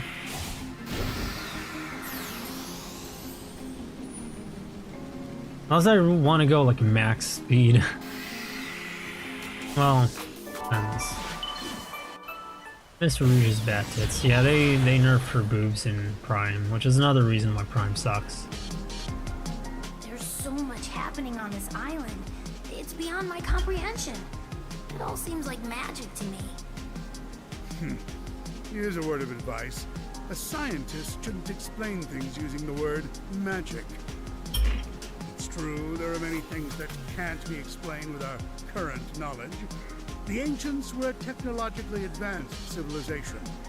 Everything we've seen is nothing more than phenomena that were common at the time. I assure you, there is no such thing as magic on this island. Just you watch. I will uncover the truth behind everything. Okay, no. I know that scene was just for Eggman to gas himself up, but...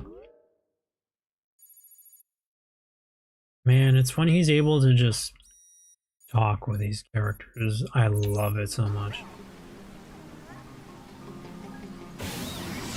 Like, I relish that.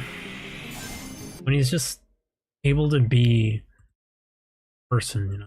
Not the evil Dr. Eggman, just Dr. Eggman. Ruru.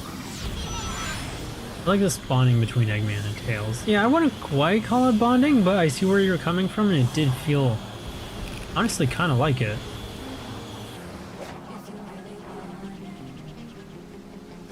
Like, just these characters being able to put aside their differences and talk normally is just... It's so fresh, it's so new.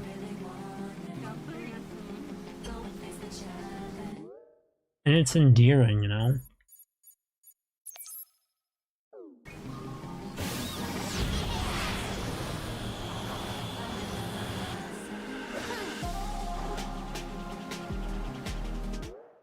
How to overshoot a landing.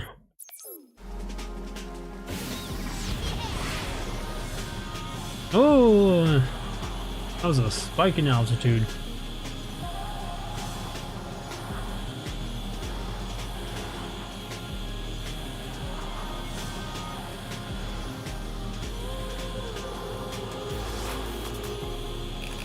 Okay, where does this begin?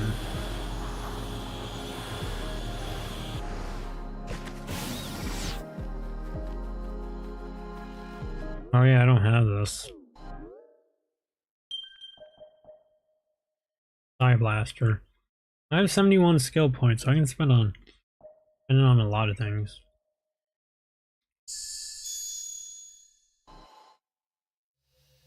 Not Baldy McNose hair. How to land the plane on top.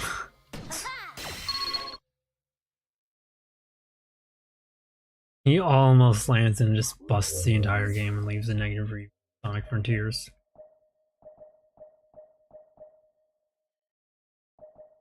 I must give in to temptation. I need Cyclone Cannon right now. New AVGN is also just sad now, but that's nothing new. I really gotta watch a new AVGN.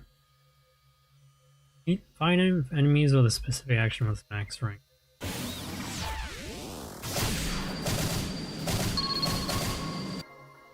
Oh, that feels good!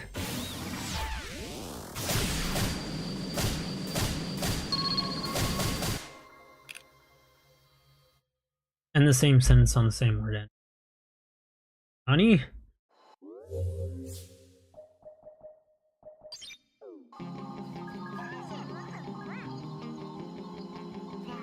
Do I have the rings for it? No.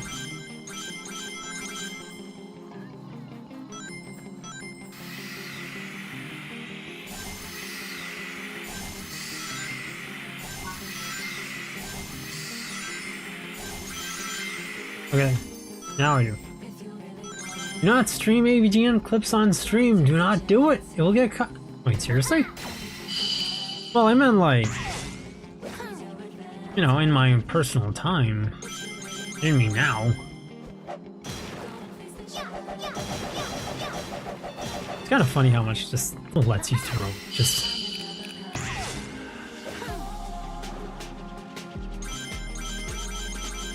Like, they really let you indulge with this simple spammy nature. And like, I don't know how many games would let you do that, because I don't think there's a lot of games that really have developers that see any value.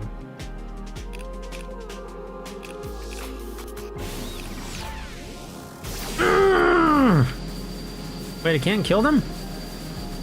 Dang.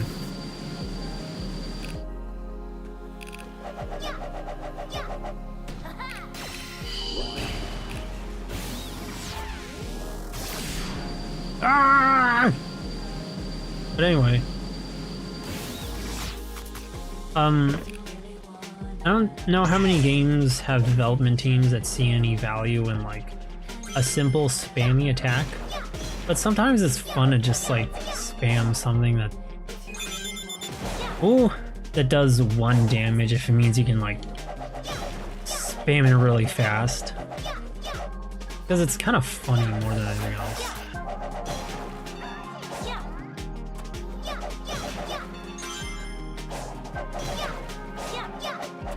But I didn't know AVGN was that particular about copyrights. Unfortunate. Ooh. Is Nostalgia Critic like that too? I hope not.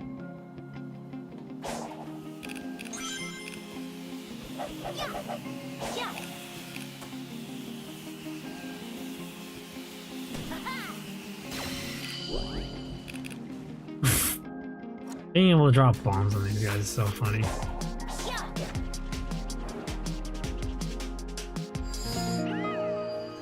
Okay, I am very serious, but just so you know in the future. Dang.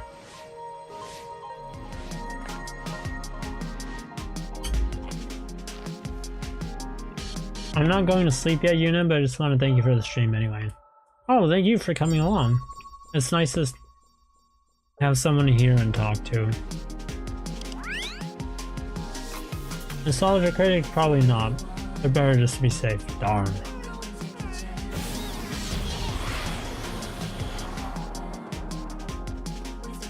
But I'm happy you can enjoy the stream this much.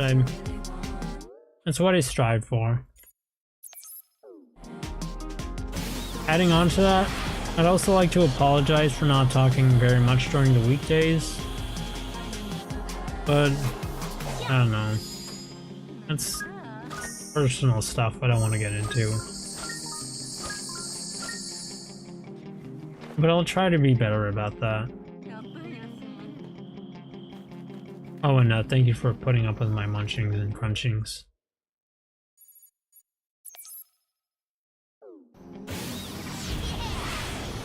Not sure if I trust the game, so I'm gonna focus on all the side stuff first.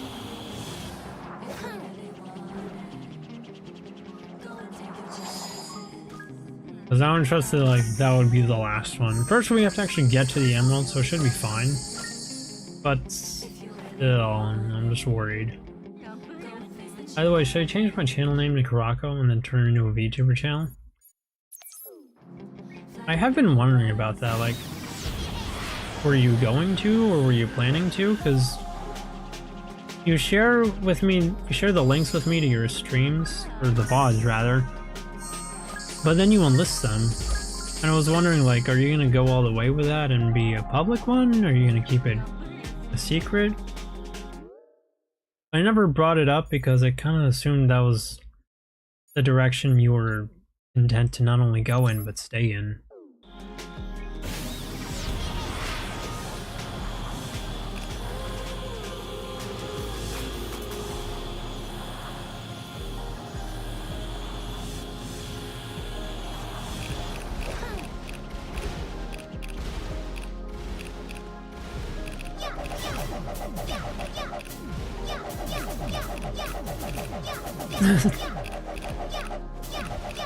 Oh, you can bounce him back? That's a lot of fun. Cower before my wrenches. I've been thinking about it. I enlist them because I'm shy. Yeah, I understand, especially if it's like early on in the channel. You need to really... not you specifically. That weakened it, but it's still holding on to the emeralds.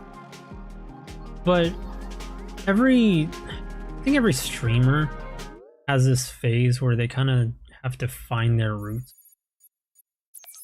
Oh darn, I can't believe I missed a few of the mapping spots. But they have to really find their, I guess, courage and roots. Oh.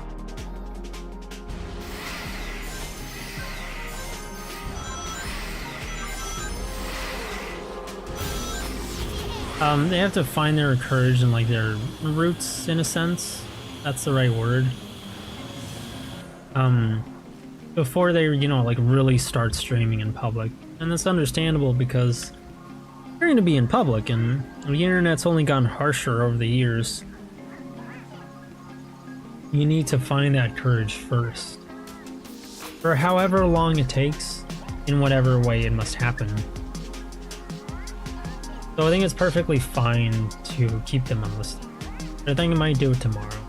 Alright, if you're ready to do it tomorrow, then by all means. Just... It's okay to take your time. Is I guess what I'm trying to say. Tails, cool gadget you got there. Well, I know I can't fight like you or Knuckles. So I'll use whatever tools I can to make myself useful. You do you, buddy. You always know how to help out. Love you, Sonic.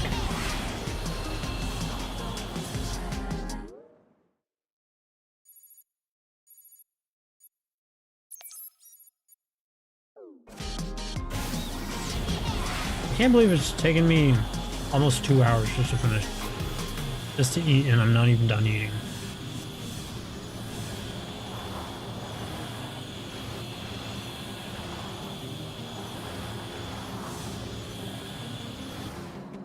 You know, something I always enjoy doing in games is just swerving around on stuff. Well, in games with a plane in it. Like seeing how smoothly I can fly around stuff. Now this is kind of hard.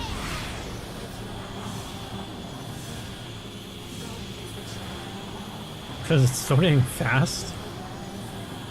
It makes some wide turns. So...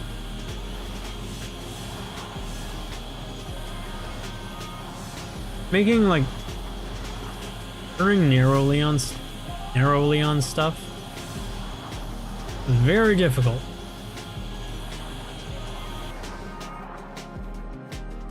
But it's a lot of fun once you get it. Right, I wanted to talk to Sonic. Yeah.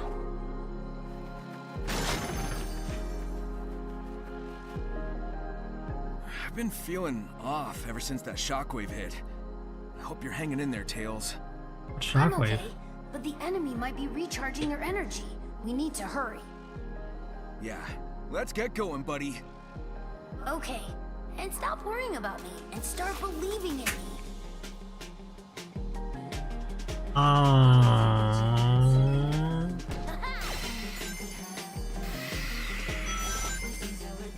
What do you think of my, oh, I thought that was a new chat message.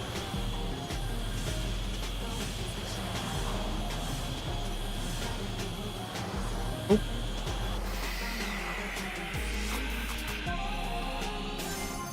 Okay, where to next?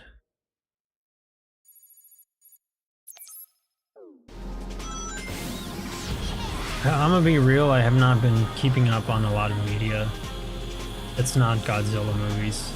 Oh wait, did I mention, speaking of, did I mention that? Ooh.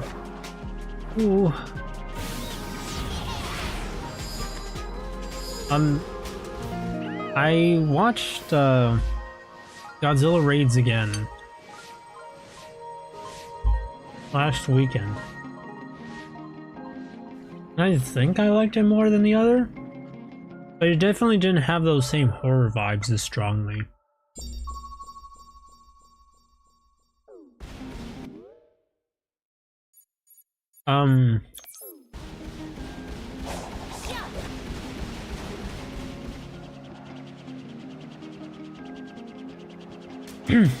It was a good movie, and it was nice that it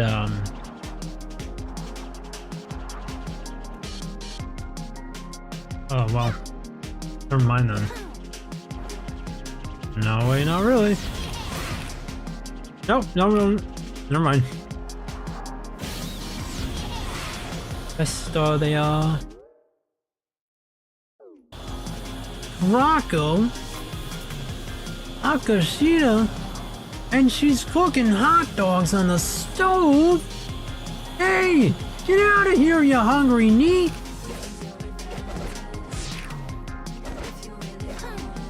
Oh, hey, you can pole vault too. Wait a minute, I said vault. Like Fallout? I hate Fallout, I hate Fallout. Anyway,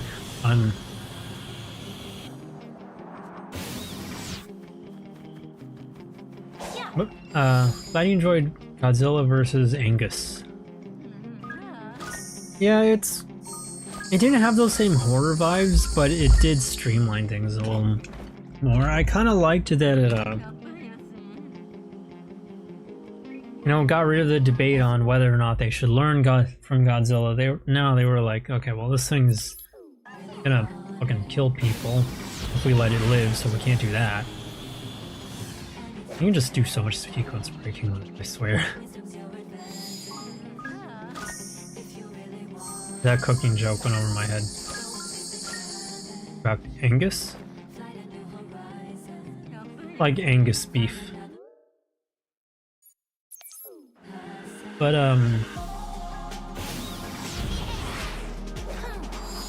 ooh. Damn, that's good.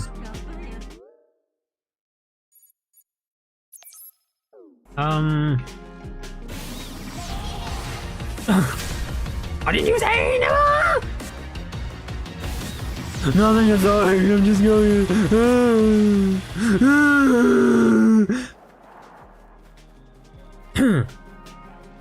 I'm willing to sacrifice the health of my throat. I think I could actually act somewhat decently. But anyway, it was much more streamlined. They just kind of settled on like, you know, okay, well, this thing's gonna kill people if we let it live, so let's not.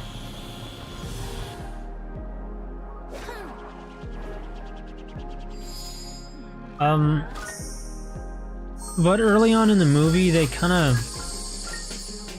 had this part that I really liked. Not just a part, like this was normal circumstances for the movie, where the civilians kind of had to just live with this. Once word got out that there was another, spoiler alert, another Godzilla,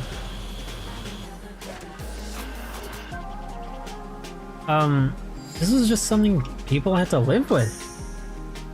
And they were terrified.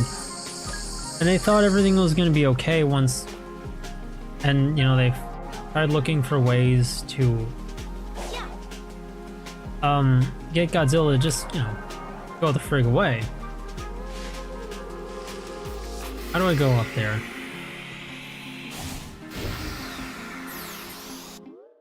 And when it didn't work, you know, understandably they were terrified.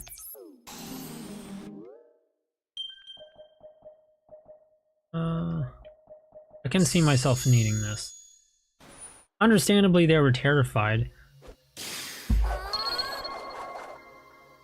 There's a part that I liked where there was a public alert saying that Godzilla, you know, just kind of went away into the ocean or something.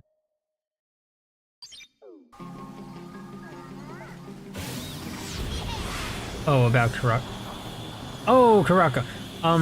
Yeah, it's in reference to a video. That looks like a fun challenge. I want to do that. Oh yeah, I can't. Oh, no, yeah. Can't homing attack for some reason. Tails can't do that. Is in reference to a video where, a guy, walks in on the Slender Man in his house and the entire place is a wreck. And the Slender Man is just cooking hot dogs. And he sounds like a dubbed anime character. The entire time, and he occasionally rhymes his words. And it's really funny. It's just, that's basically the joke. Well, my grandma wanted me to watch over the house. I'm hearing all these weird noises. Wonder where they're coming from. What the? It's the Slender Man. He's cooking hot dogs on the stove. Hey, get out of here, you hungry hobo. Yikes. You just slapped me in the face with a hot wiener! It's like him shouting stuff. It's so funny.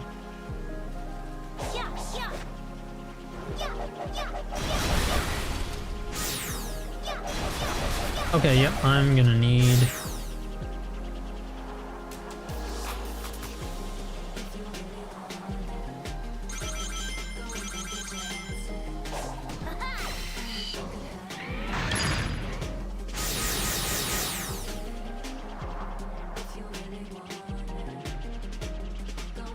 Okay, I thought there was something behind me.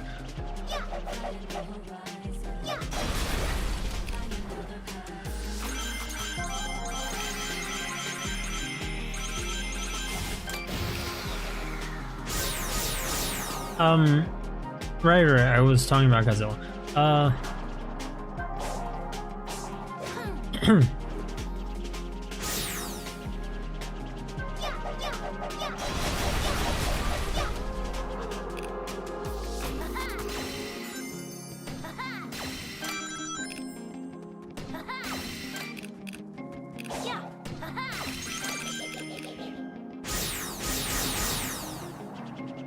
I should probably go be looking for more rings.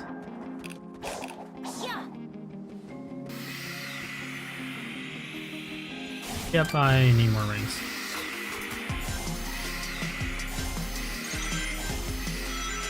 Thank goodness for Silent.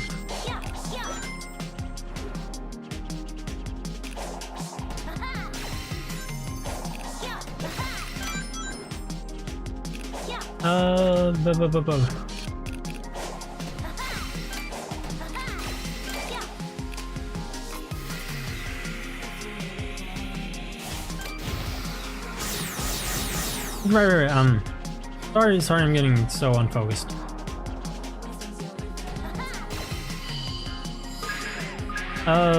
There's, everybody just has to live with these warnings as they come and go, and they panic when they hear them, but it's, great when they find out that he's, changing direction. But then when he... Oh, so close! One more should do it. But then when, the warning comes on that yes, he is going to invade where the people are, which is, in Osaka, and they hear this when they're, dancing out of some kind of ballroom or restaurant or something, they start to panic, and, the intercom comes on that they should safely safely flee the area. But, understandably, they're distraught, they're terrified. It shows the kind of, fear that, this is what it would be like living with Godzilla. With such a terrifying monster to constantly be aware of all the time. And so the military is kind of a last resort, and they're not sure what to do about Anguirus either.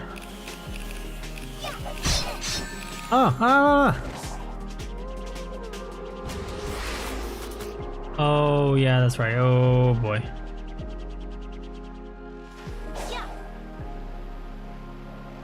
Rip.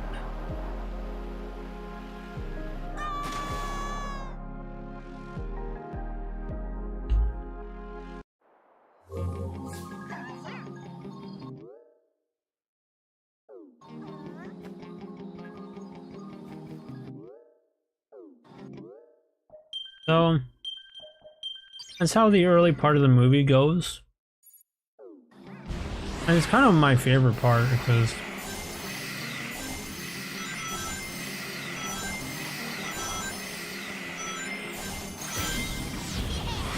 it shows this change in the culture, you know, of Japan, of how they feel about living with Godzilla. Something I noticed though that was kind of goofy was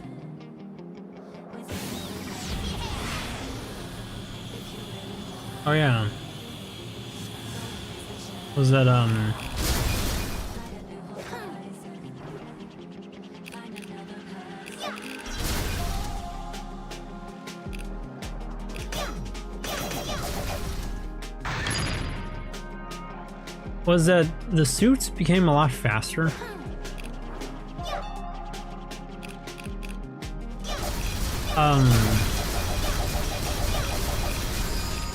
When Anguirus and Godzilla were fighting, and their movements were a lot more frantic and animalistic. Versus when Godzilla is just like casually and slowly destroying a city. I can see why people wouldn't like this disconnect in their speed. But for me, I kind of liked it because it shows that, yeah, these two animals aren't just big, slow-moving creatures. They're, animals. They're gonna act like it. I'm gonna just cheese so much of the game with this, I swear. So, in a way, I felt like that was kind of, realistic. Well, as realistic as this sort of thing could be. Sorry, I was not focusing on chat as much. I was just kind of locked in. I was trying really hard to get that topic out of my head. Let's see.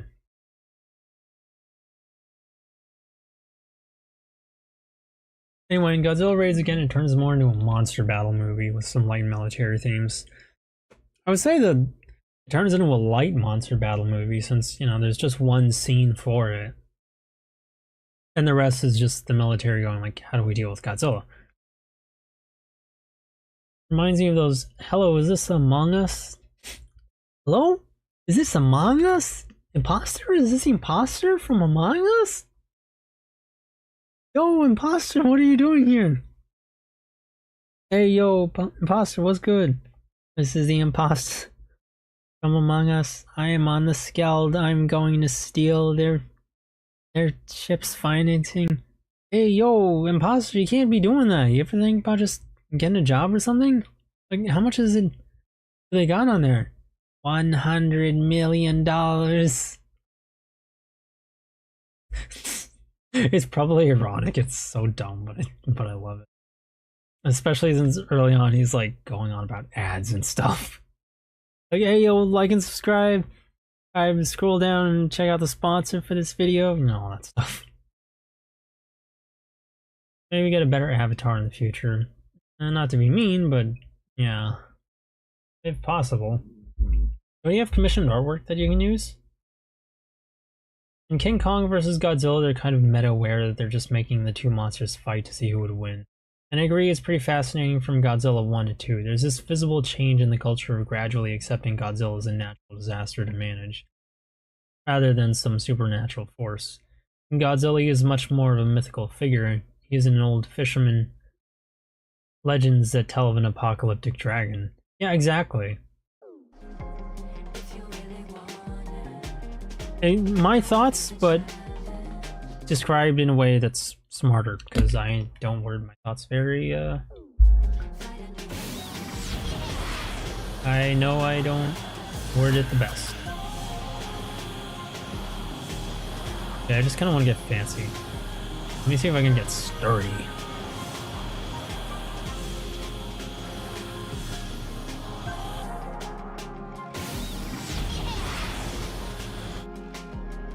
Oh.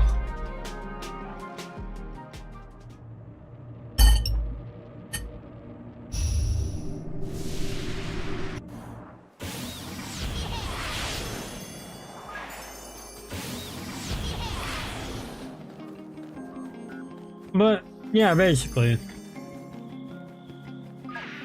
my thoughts exactly regarding this change in culture where it's just something they had to deal with.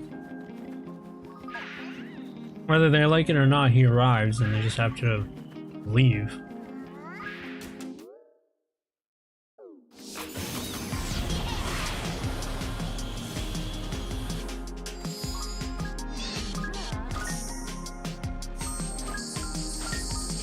In Mothra vs. Godzilla, all intelligence dies down. Like, that's such a stupid movie at that point. What happens, dare I ask?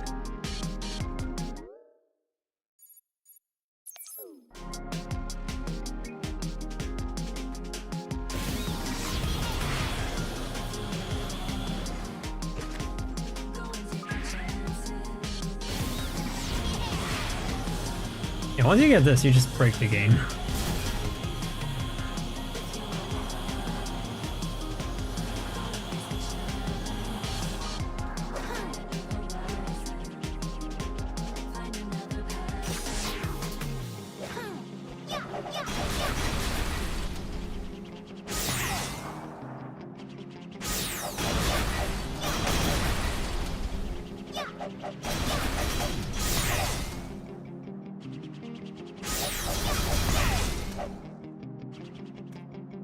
Nope, nope, that was another one.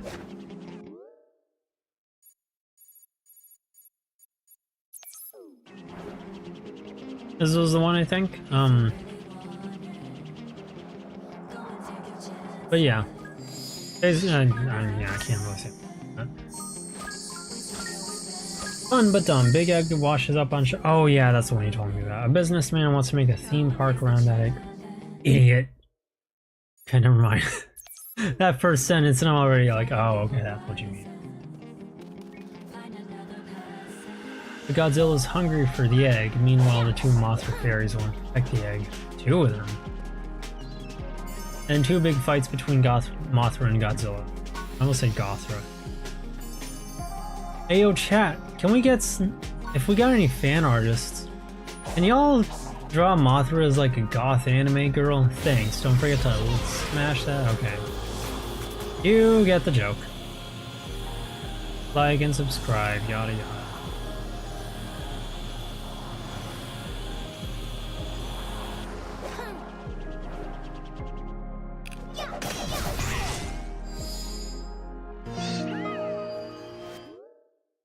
Well, sounds goofy, but hopefully it's that's a goofy fun at least.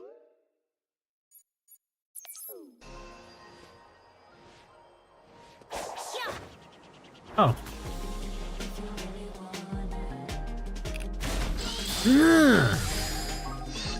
I'm making some nice landings with this.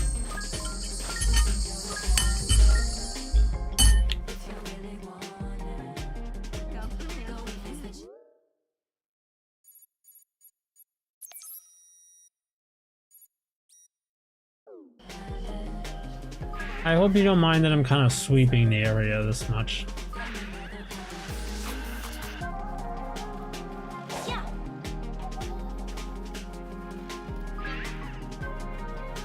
Some more seeds would be nice to find.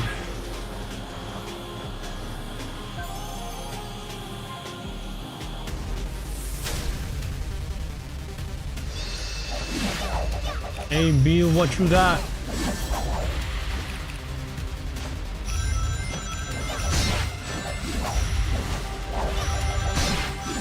Yeah, they did not want Tails to be the fighter. What the heck am I doing? I don't even have parry.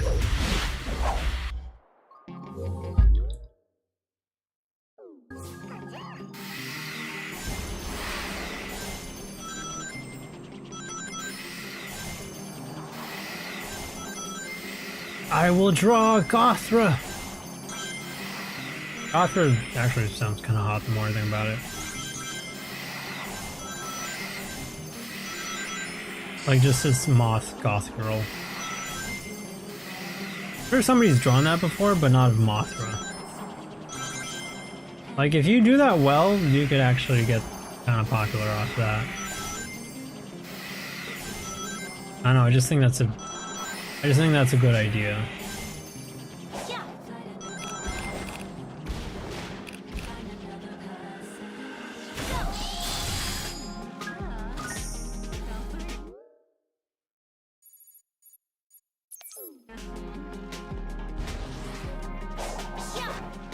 Well, I can't do that because I don't have.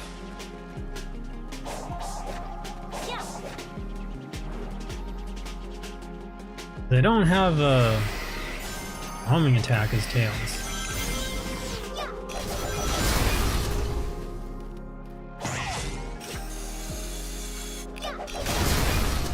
Yeah, a lot of this stuff just isn't as convenient as Tails. Either inconvenient or too convenient.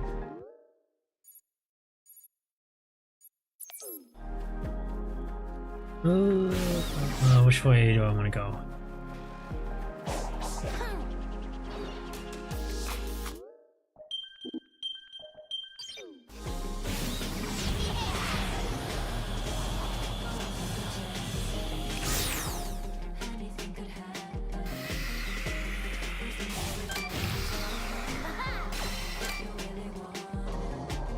I don't recall having been here before. So this could lead to something interesting. Probably just more experience points, but you know, still. But man, they give you a lot of chances to really like refine your moves.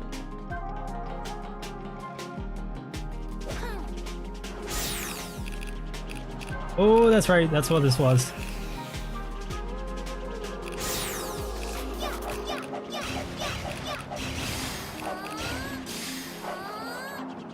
Wait.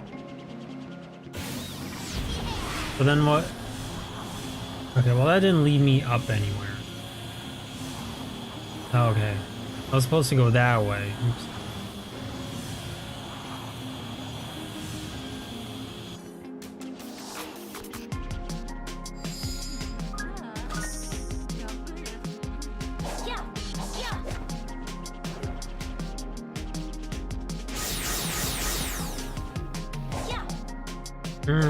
I'm vaguely curious.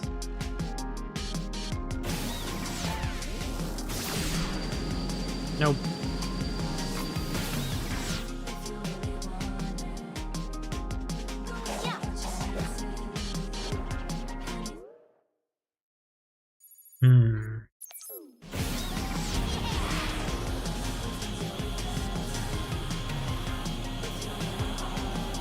Can I make it? I can definitely make it.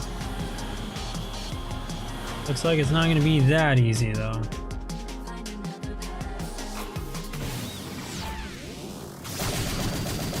No, it's not working. Oh, it worked! That's cool! But, like, do I have to overwhelm it or is it the laser specifically?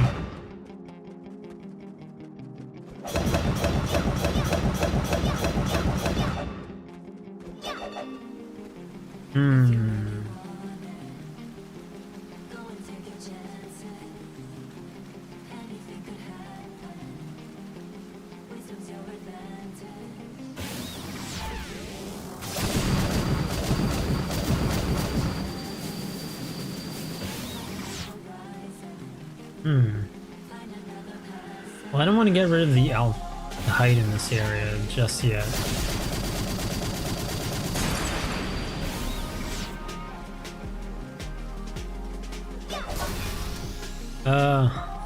And what else do I have to talk about? Because this is never my strong suit.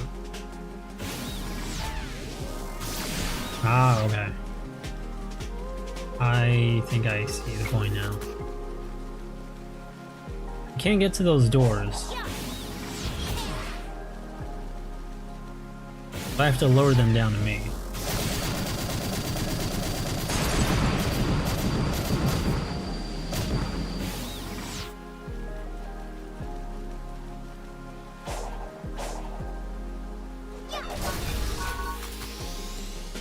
I really wonder what the point would be in increasing kills just so much, and I'm really looking forward to it, but I'm also really regretting not just having done so with Amy earlier when I had a chance. How about this avatar? I might have to see it up close, but actually, you know, might as well. Let's see. Go to channel. Yeah, that looks good. It zoomed out, it kind of looks a little like maybe a blowjob offer, but that's probably just me.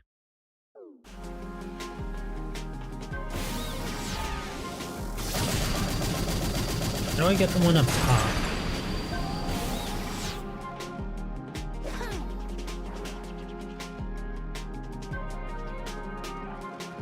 Okay, we're making some progress, but I kinda...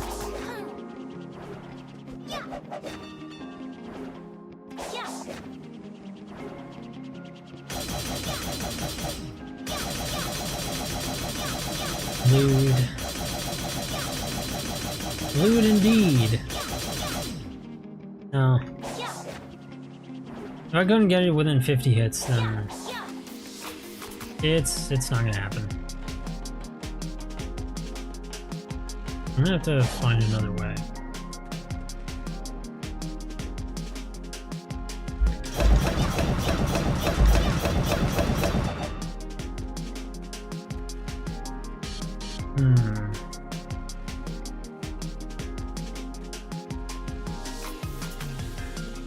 I hope I didn't soft lock myself out of anything.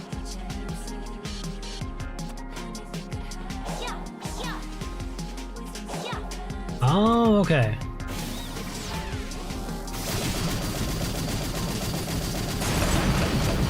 I'm sorry for being so lewd, Karako.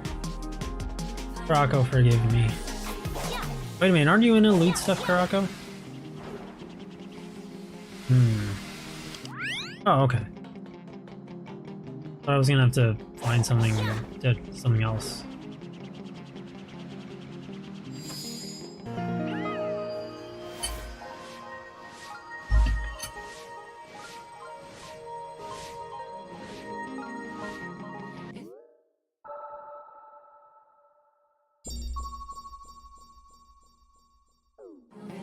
Should probably get a proper commission another time. What do you what ideas do you have in mind, by the way?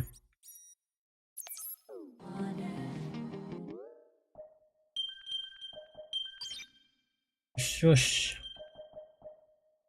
Ah yes, Krako's not a lewd girl. She's not.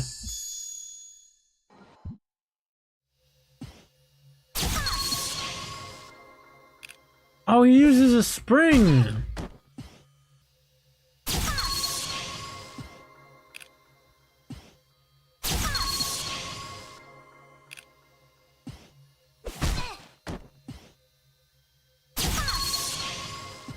Okay, so it's a lot more timing based.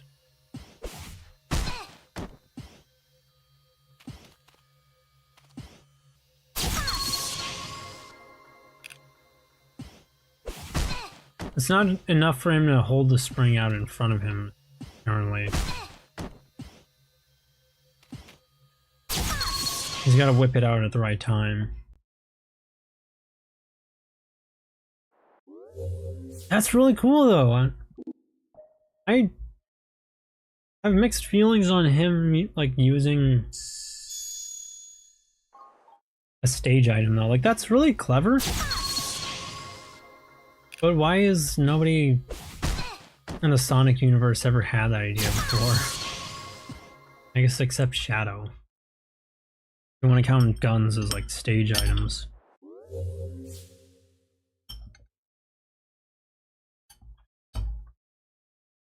Oh no. You could use a stop sign, so there's that.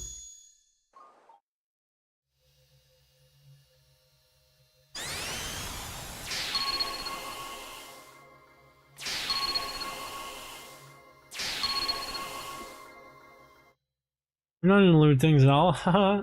I'd stack of short stack Lolly-Damente. But the avatar may need something that has her as a badass. I think a good art piece would be her drawing, like wearing her casual outfit. But there's like a whole big This is like a chibi or something. But there's a whole big imaginative piece of artwork above her that shows her imagination. And she's imagining herself as like a cool, strong vampire lady. With something that vaguely resembles her casual outfit.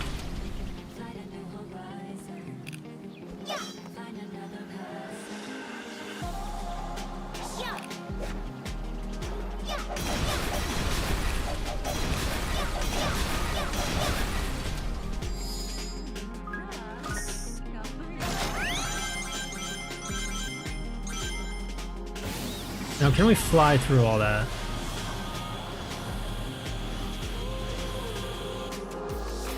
Oh.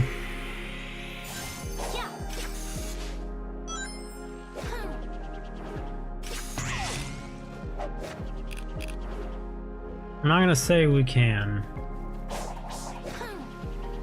I'm not gonna say the line, even though I really want to.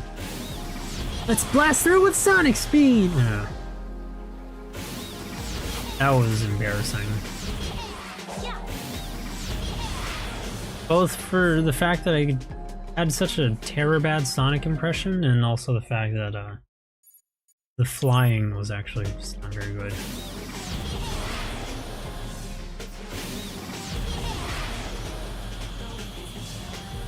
That's a fun idea. Say the line, Bart. Let's blast through with Sonic speed. Audience laughter. That's a fun idea. Yeah, I think it would really it would capture really well how Rocco feels about herself and how she imagines herself.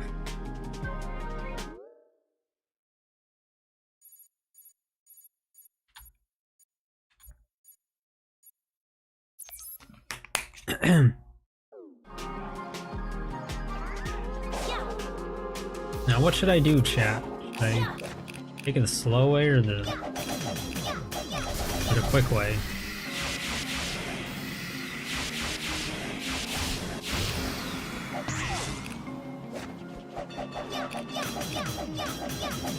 Wait, didn't I go through this all as Sonic once?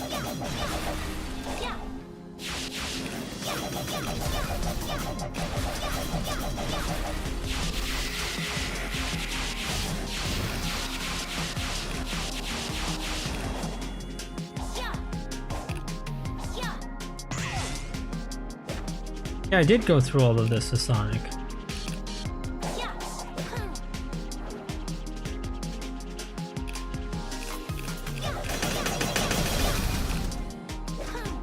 Oh, jeez.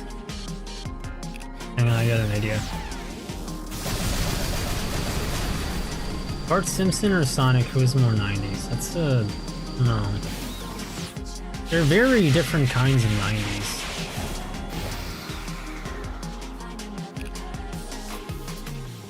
Like, one's hyper cool, the other's, I think, a parody of that, but also just an asshole. That being, you know, Bart, of course. I don't know how I got that extra jump, but... Like, I know I normally have a double jump. It's just like, why didn't it kick in, you know, sooner?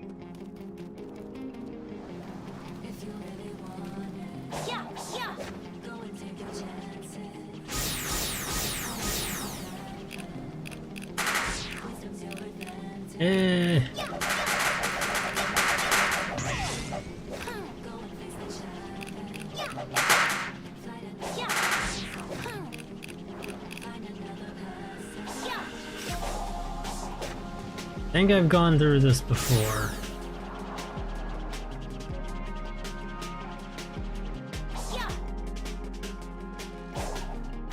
I hate how Strife tried to turn Jonah into Fembar.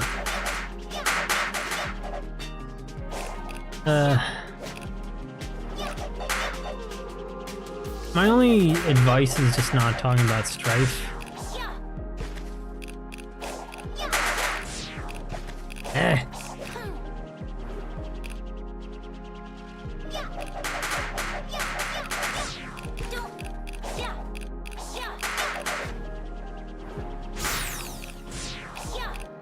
It's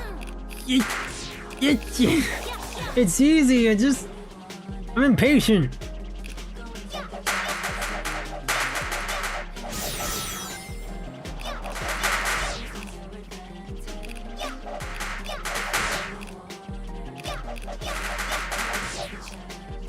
Stop respawning!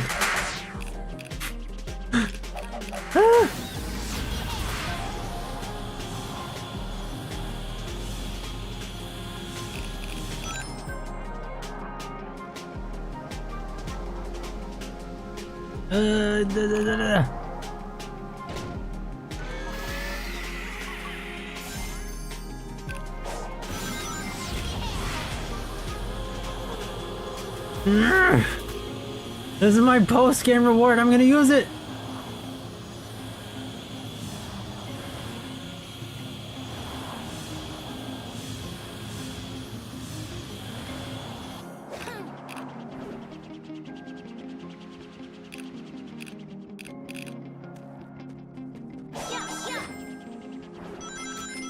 Well, the best not to dwell on the past. Yeah, it's not that I don't want to hear about him, or that I want you to like be quiet or anything. Not that, it's just I think it's best for you if you don't talk about him.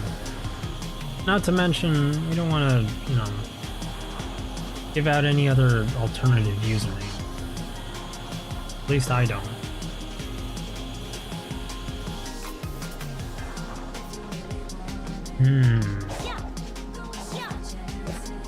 Now this is going to be a challenge. I don't know if I'm suited for.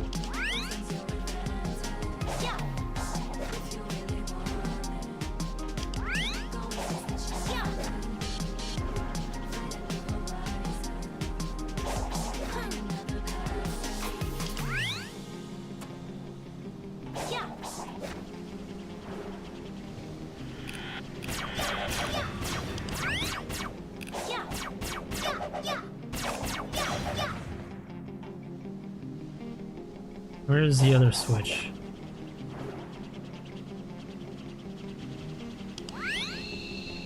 Ah, okay.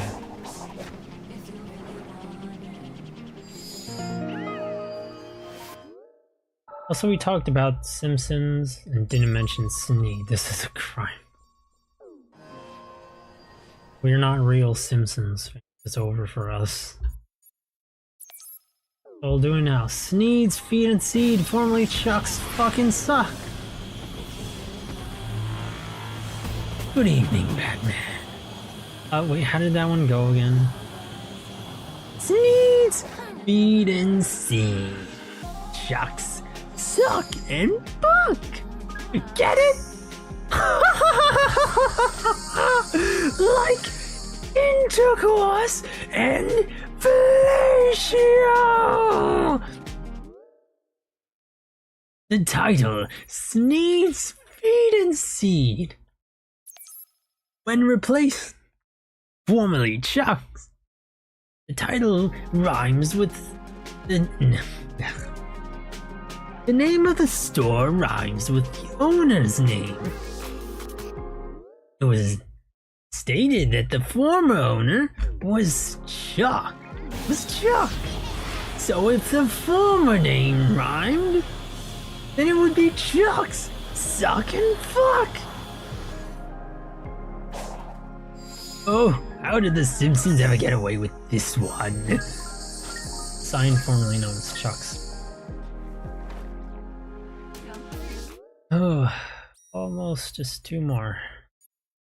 We are cleaning up a lot of things.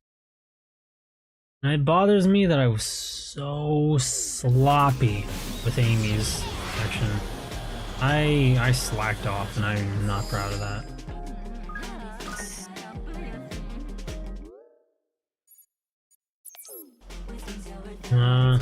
I'll get to that Discord message in a little bit, just want to get these last few experience points that I don't need, but I just kind of want for some reason. I want them off my map. Now let's go talk to other characters.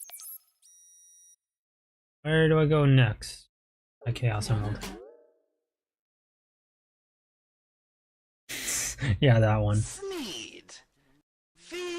and seed. Chuck!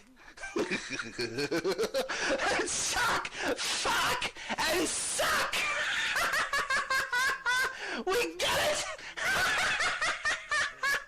So funny because fuck and suck! Whoa, bro! Like having intercourse and fellatio! Oh, holy wow! How did the Simpsons get away with this one? Golly gee willikers! What the fuck? It's absolutely fucking hilarious! Because Smeed sells feed and seed, which is totally normal. But Chuck sells suck and fuck! Chuck sells fuck and suck! So...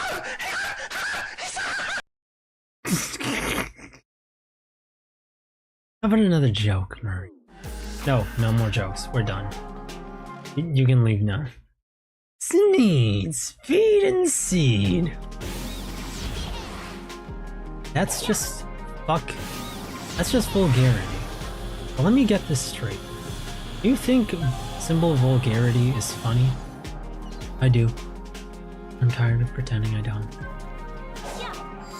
It's not right. It's not funny. I think humor is subjective, Murray. How about another joke?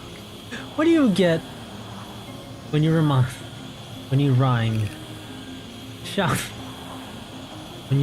Sneeds, feed, and seed with Chucks? I'll tell you what you get. You get Chucks! Suck and fuck! Boom! Yeah, that's the only time you're gonna hear me shouting. I'm sorry. I don't know if my microphone even picked that up. Hey, Tails! How's the whole cyber corruption thing going? I've been making good progress breaking all sorts of stuff.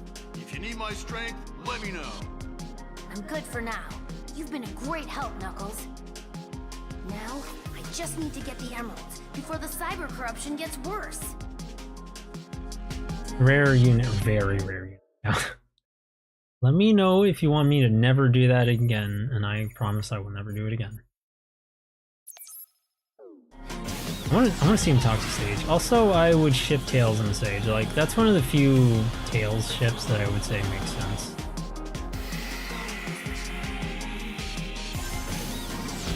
Do it more often! Oh, alright. I'll be the next AVGN. I'll be like every other YouTuber ever. I am the next AVGN, you guys. I shout. Doesn't that make me funny? Aren't I funny because I'm loud? How's it going, bros? It's PewDiePie. Fucking hate PewDiePie. I always hated PewDiePie. Like, any of the people going like, oh, you made my nostalgia. No. Your nostalgia was the beginning of the end. Be the next to Mr. B. I don't make that much money. Like, I don't even make much money. Now my wrenches can do more damage. I probably shouldn't have given these to him, actually. Tails and Sage is a good ship. It really is, because they have something in common, but the only reason you're not going to see much of that is because now our fan artists are just kind of prudes, and their shippers are like, oh my gosh, they have such an allergy to characters having any characters being in love and also having, you know, things in common that you would genuinely think they would die from it. I was surprised when the Death Egg robot blasted a hole in the ground. There were similar robots on other islands, but why was the one on Chaos Island the only one able to do that? I think it's the only one that got around Because to it. that was the one that the Doctor was riding when he arrived at the Starfall Islands. It's equipped for battle and has consoles for investigating the islands and ruins. When he descended on the island, he used a miniature vehicle instead to head into the ruins.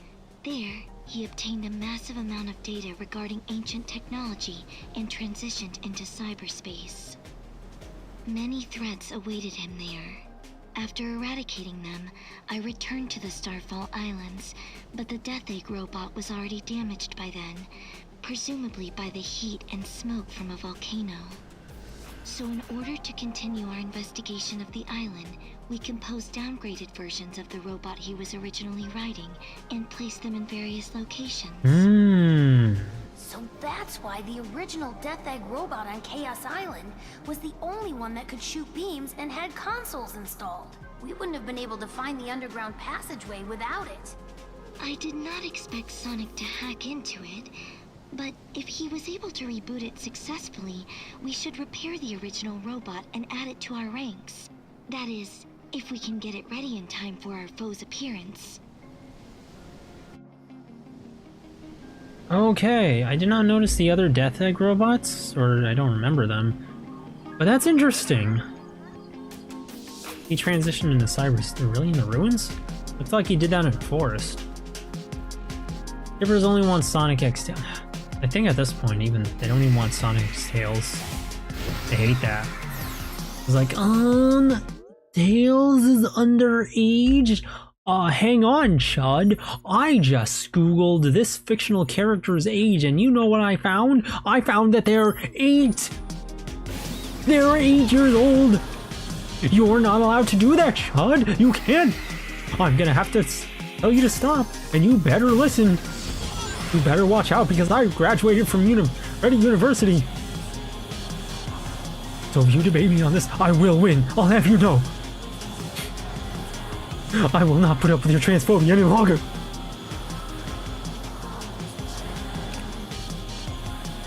This is literally pedophilia. Bro, did you hear about this real child that had something terrible happen to him? Oh yeah, that sucks, I guess. I remember this funny comic from a Japanese artist, actually, where they just said, I'm really sorry, I don't think I could find it, but they just said, I try to be conscious of overseas fans, and somebody's like watching their computer screen and says on the screen, real horrible tragedy that happened, and the guy's just picking his nose. And then in the next panel, it has an anime girl on the computer screen, and the person's just screaming their head off. Working a long time ago. For other stupid shit. Edgeworth X Phoenix shippers are also retarded. Honestly, just like, I don't know. I get doing it for a hobby, you know, it's all just fiction. But, yeah, what's up with shippers and always wanting to pair characters that hate each other? Like, that's not a relationship. That's not love. These people would break up immediately. I don't see the point. I get the appeal of like shipping characters that you think would get along because you want to see them happy, and it makes sense and it's fun to think about. And even if they don't get along perfectly, it's fun to, you know, maybe sort these things out, wonder what would this relationship be like if circumstances were different. But if it's characters who constantly hate each other at every single turn and don't sound like they could be in a room for longer than 10 seconds without murdering each other, I don't get that. That's not... like, that's just setting up hate fucking, but then... at that point, like, why draw the cutesy stuff? Why not just get down to the porn? I don't know. I don't get it. And this character's underage. It's like a really funny comic. It was funny, and I would post it, but I don't have it on hand. I don't know if I posted it in your Discord before I got banned, but... if it's there, I hope it is, but I really have no idea. I agree. Looks like there are gimmicks hidden all over the place. What I want to know is, what was with that pinball in the volcano on Chaos Island? He's still thinking about that. It's a part of a device that controls volcanic activity. Huh? When you turn on the switch at the top of the pinball, the volcano is activated and erupts. But it would be dangerous if the volcano could be erupted easily. That's probably why they made a door that only reacts to a special kind of energy and put the switch in a place that's hard to reach. As you accumulate points with the pinball, the energy ball gets charged up and opens the door. Yeah, I figured the device was something like that, since the volcano erupted after I cleared the thing. But why was it designed with a pinball? That's not exactly clear, but maybe it was just a playful idea on the part of whoever developed it. Engineers tend to be like that. Tails is really smart if he can piece all that together. But I'm gonna be honest, that sounds like such an ass pull. Like, we made it a pinball machine because, we wanted it to be hard to access. Yes. That makes perfect sense. Like, well, it does, so good job, mate, persuading me. And, you know, I'm not somebody who's normally like, ooh, it's gonna make perfect sense. It can only make perfect sense or else it's bad. But, like, oh, it's alright, but I still think it's a little goofy. Huh?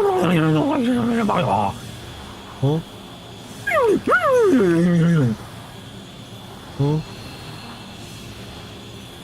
I love doing this in games. We're just, like, flying with things. For no other reason than just to style on them. Just style on them, you know? I'm glad you agree on shipping, too. It's... Gosh, shipping is so dumb. My sister used to ship Captain America and Bucky. Which, you know, now that I've watched Winter Soldier again recently, I can kind of get that, but, like... Only if it's when they were friends, not when they were trying to kill each other. I can kind of get where she's coming from, so that's not the worst ship ever, but it was still a little bit dumb. I think she was just saying that to get a rise out of me back then. You know, I'm kind of dumb. You don't have the Watermelon game Hololive comic either? I don't, sorry. Well, it is an ass pull as hell. It really is. Tails, have you noticed what's happening to our bodies? Yeah, the cyber corruption is getting worse. And that means we might get trapped in that lonely place. But what I'm most worried about is Sonic. I don't want to let him down. I feel the same way, Amy. I can't fail, no matter what happens to my body. Yeah. My biggest problem with the... Okay, hang on, I'm gonna respond to chat first. Oh, I really hope I'm not missing cutscenes. The fact that I cannot switch characters.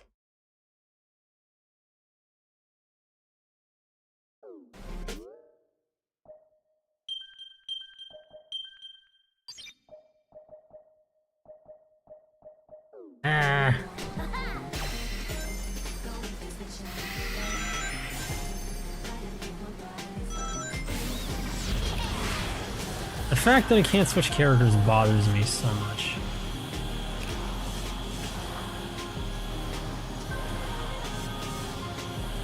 See, it's really hard with Tails because you can't turn very well, so you don't get, like, precise steering.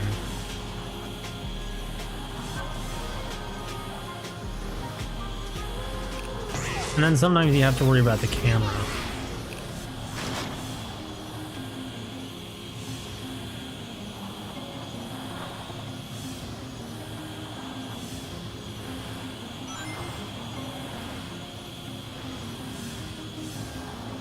Yeah, sorry, I just like...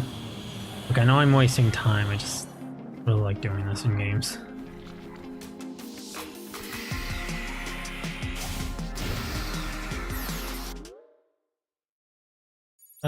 Hopefully there aren't any other characters to talk to, because I don't want to miss out. It is an ass pull. It is kind of an ass pull, but... What did I just do? Wait, what happened? How did I do 607 damage? The cyber corruption has been progressing through your body. Your remaining time is limited. I know. I may not even be able to move eventually. I need to get the emeralds and get them to Sonic right away. I'm updating your information, and it seems there is a new possibility growing within you as well. What is it? It is an ass pull, but like, it's also a whole ass volcano erupting. We don't want that going on. Like, kind of okay with that.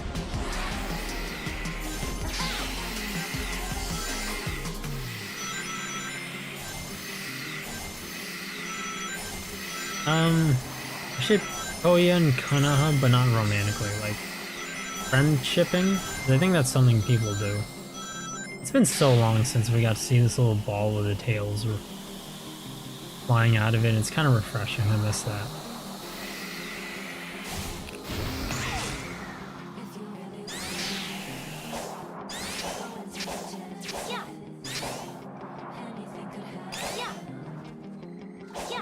When did I miss this?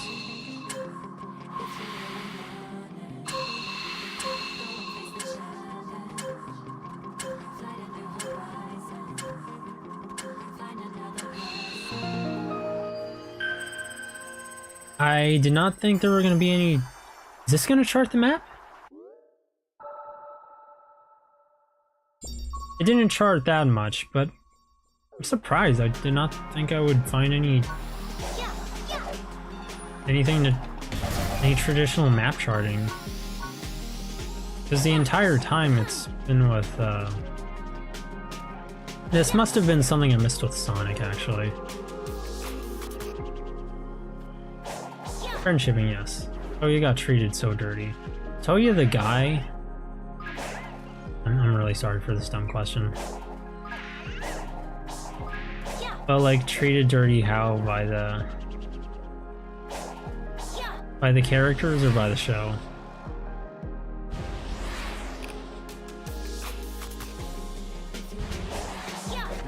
It's not that responsive with this stuff, so... Gonna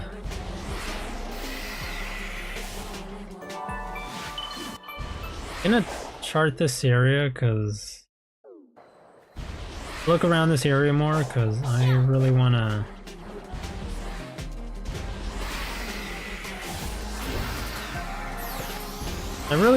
see if there's anything I'm missing.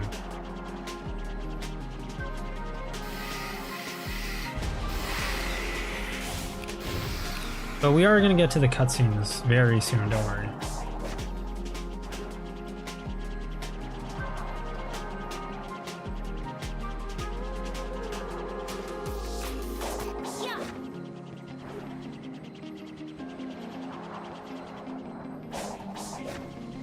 Oh boy.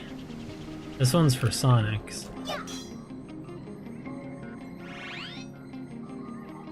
Oh, hang on.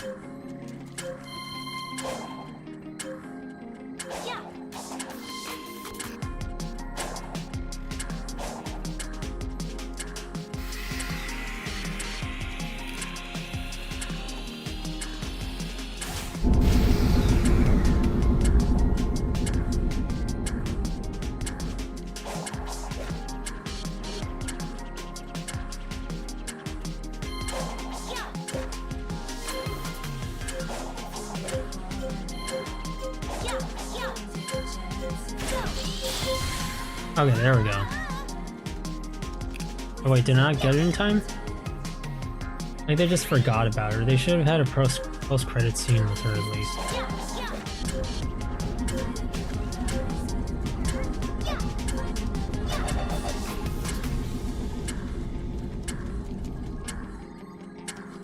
You got treated dirty by the show. I just forgot about her. I hate when like any story just leaves things on. Just leaves the loose ends like that. So annoying.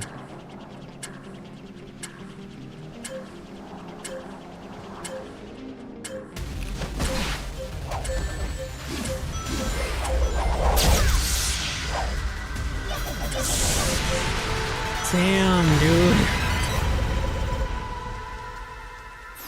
These characters do so much damage now. I feel not bad. It's like cheesing them. I don't know why they do so much more damage than Sonic.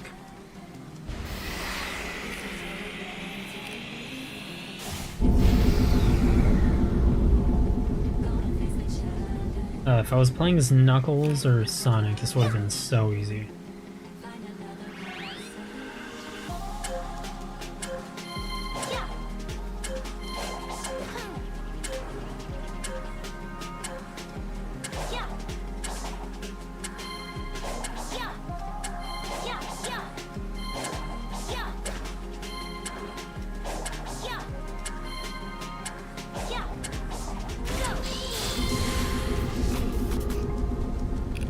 No?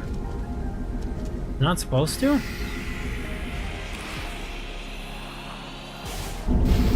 Talk you a long drawn out lecture about her opinions, Kirako.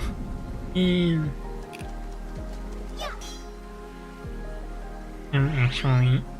Oh, he was not the guy, by the way. I mean...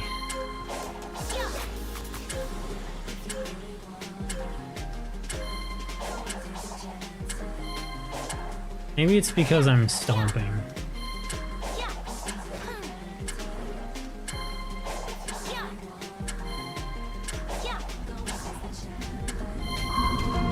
Okay, so it was because I was doing it too fast.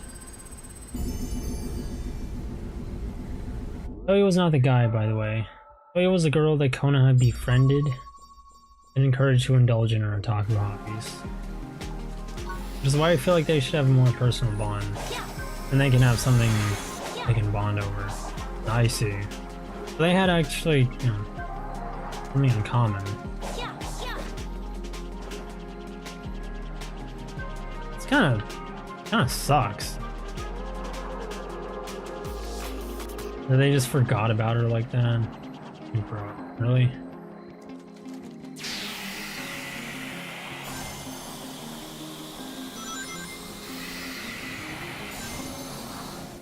I think I've charted this area well enough. Ooh. No, I need to stay focused.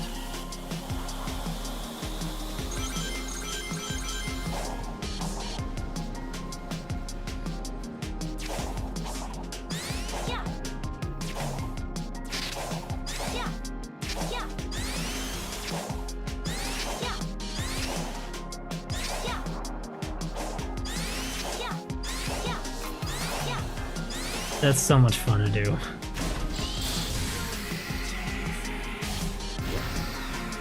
Hopefully I got all of the character cutscenes. It does fucking suck. She deserves a happy ending. Luckily the VN is coming along nicely. Bit by bit. You're really dedicated to that. The path to victory lies in the technology of the ancients. If I combine my weapons and the power of the emeralds... You don't look well. I'm fine. Sonic's working hard out there. Even you are too. I can't stop now. Not yet! You've honed your mental fortitude in addition to your intelligence. You're becoming quite formidable, Tails. Ooh, see, this hits different because of the egg memos. Like, oh, I want to like this. It's so sweet, but not really, because this isn't Eggman admiring Tails. This is Eggman realizing he's a threat. That's why he said formidable and not admirable.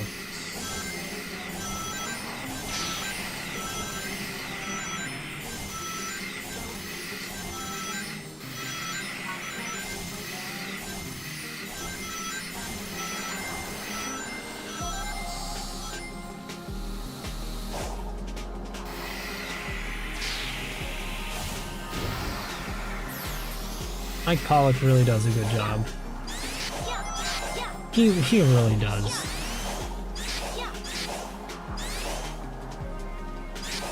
Like he's gosh, I'm so glad they allow him to have some range with this character.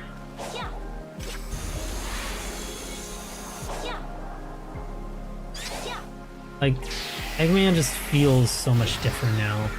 And there haven't been a lot of times when Eggman was able to sound like anything other than a supervillain, but it always hits when he does because of how rare it is, and I'm really glad they're giving him that opportunity now.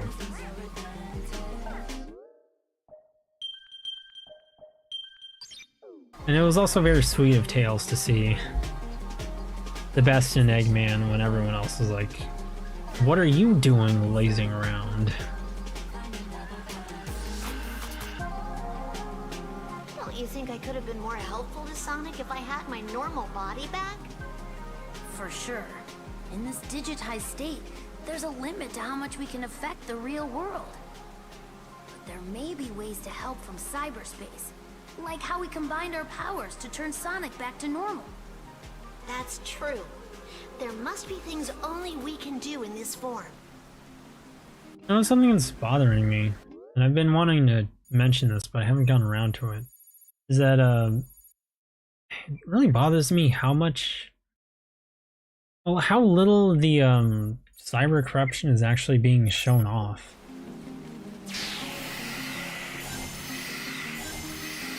Yeah, I'm gonna take advantage of my post-game. It's fun, spin dash hopping,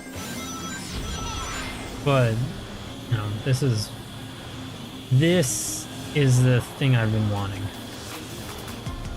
that I did not know I needed for years and years and years.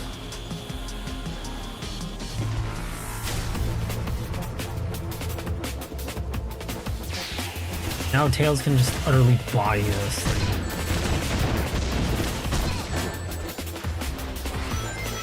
Never mind.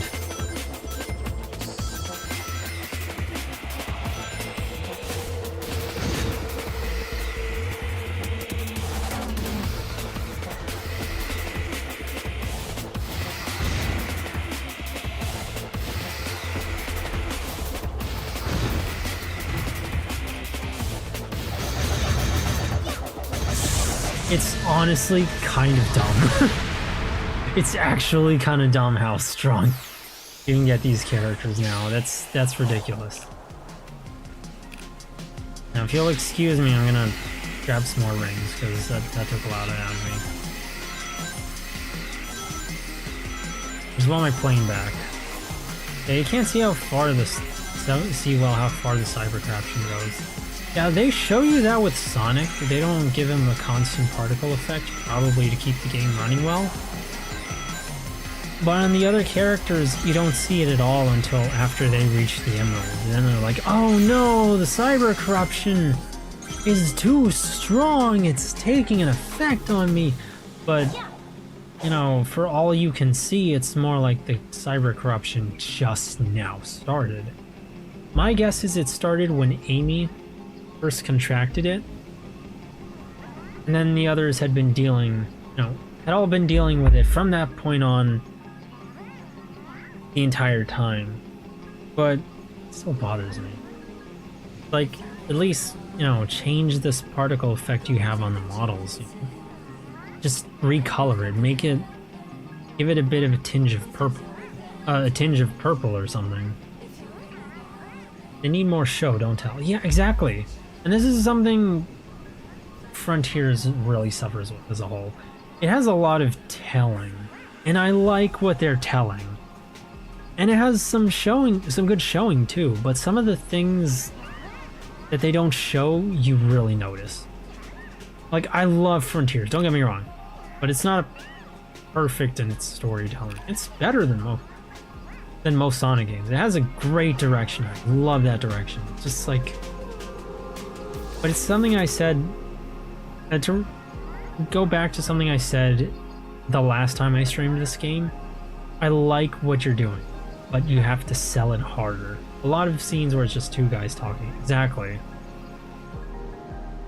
I've seen those giant devices all over Chaos Island. Judging by their color scheme and how new they are, I'm guessing you made them. You've got a sharp eye, Tails. Indeed, those were power generation devices I built as I investigated ancient technology.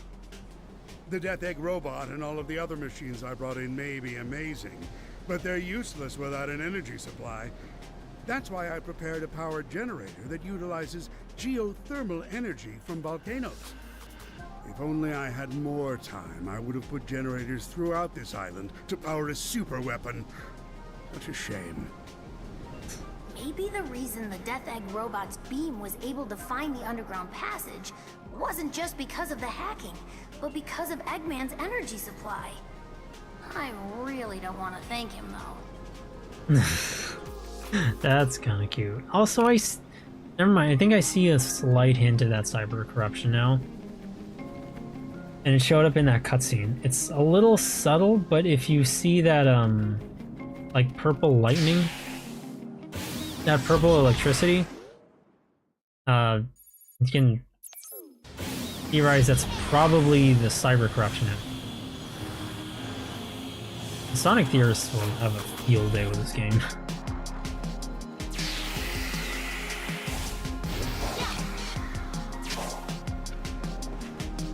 They really go into the specifics. They do. And they just don't show the specifics. Nice. I remember the adults play these games. Exactly. Like, kids aren't, you know, brain dead. They can understand a few things, you know?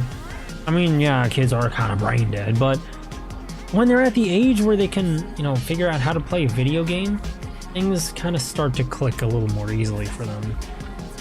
Though it is important that if you want kids to play and understand your story, that you show them these things. And as for adults, they can understand it if you just tell them. But, you know, first off, normies are, you know, they still need to be shown things. And secondly, it's more likely to get you a better review. They don't understand things, it's fine. Exactly. But it helps them understand things if you show them. Miles Prower, if you and the doctor combine your intellect... I wouldn't mind, but I don't know if Dr. Eggman would be willing. You two are at odds with one another, yet you would cooperate with him? Of course. I couldn't answer that on Chaos Island, but now I'm ready to decide for myself. I'm sorry, little bro. He would backstab you. He would not even hesitate. Like, I like you, Tails. I like you a lot, but that's why I'm telling you this. Like, that's a terrible idea. But Tails isn't an idiot either. I'm sure you could judge it very well. So there's that.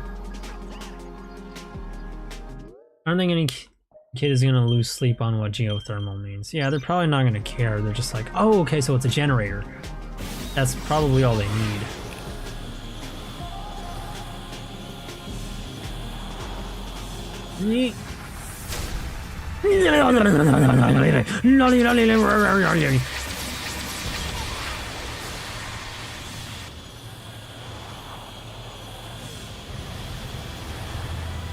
It's just something it made me think of. An intrusive thought entered my brain. Of what the average lolicon is like.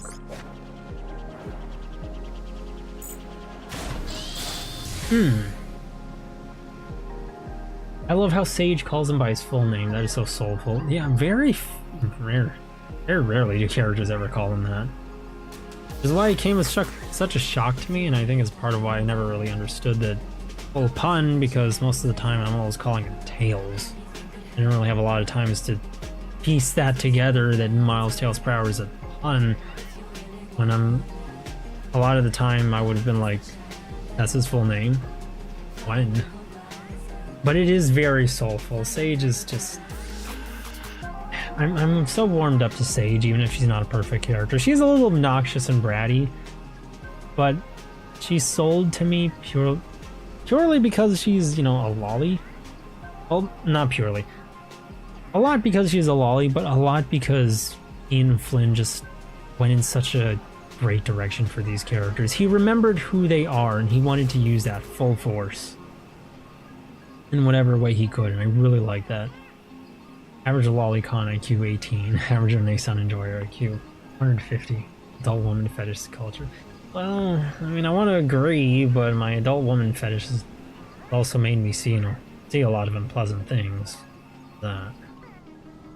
You must be feeling quite anxious, separated from your hero, Sonic. We were supposed to go in the opposite direction, I'm sorry. Eggman, have you forgotten about what happened at Station Square?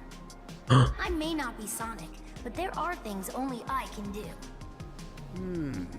We will see what you're capable of without him. Sonic Adventure 1 reference. Alrighty.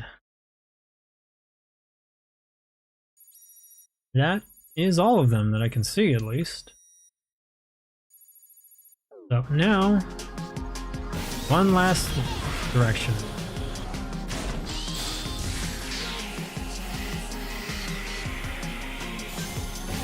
Okay, now one last direction.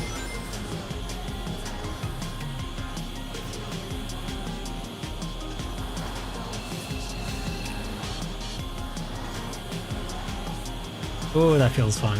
Oh, that feels fun. I just love doing that and just sweeping around on stuff.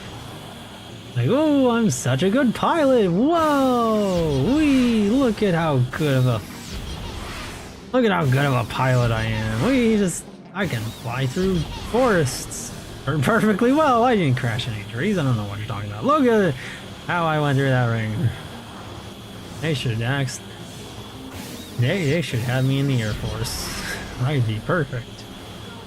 I'd be the next guy from Top Gun. That annoying boomer song will play every time I'm in a plane. Highway to the instruction area. That's how it goes, right? That's the song.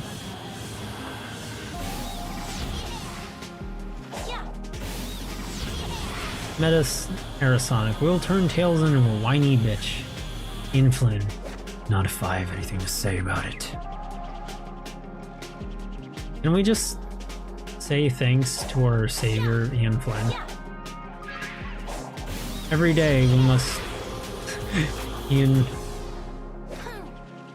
Oh, if I remember how the prayer goes.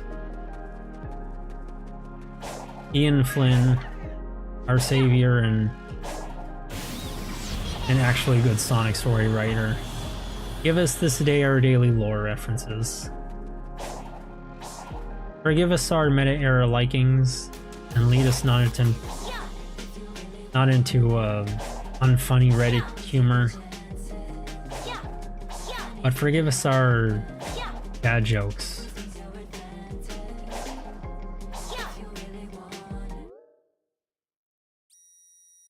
Ah!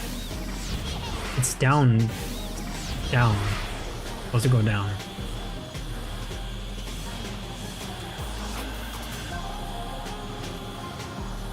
I'm so bad at it, but I love doing it. I love flying in games. I just generally love speed, except in like realistic racing games where it's not fun.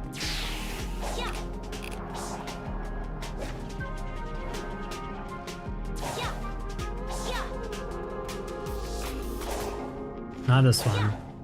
Seems it stopped working a long time ago.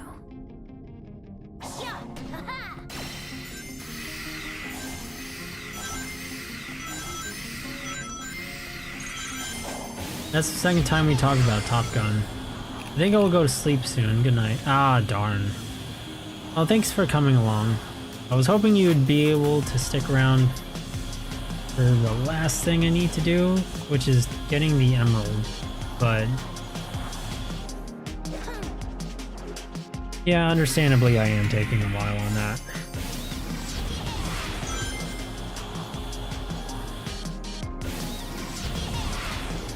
Where is it?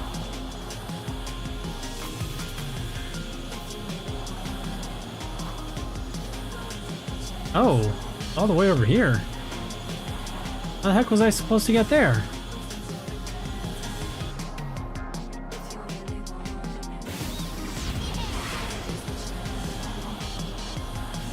I don't see myself having gone there just with Tails' base abilities.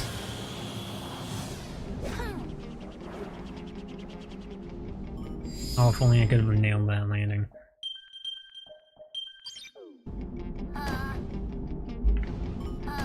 What? What? Huh? Huh?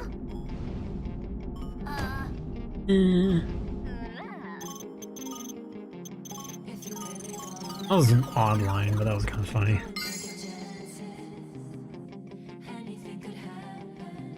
See you tomorrow. Ah, alright. Yasumi Karako, thanks for coming along. After this cutscene. Every time I interact with cyberspace, I'm getting more corrupted. This is what Sonic was dealing with this whole time. I knew he was sick, but I never realized it was like this. You're almost there, Tails. If I'm going to be at his side, then I need to keep at his pace. I won't let this stop me.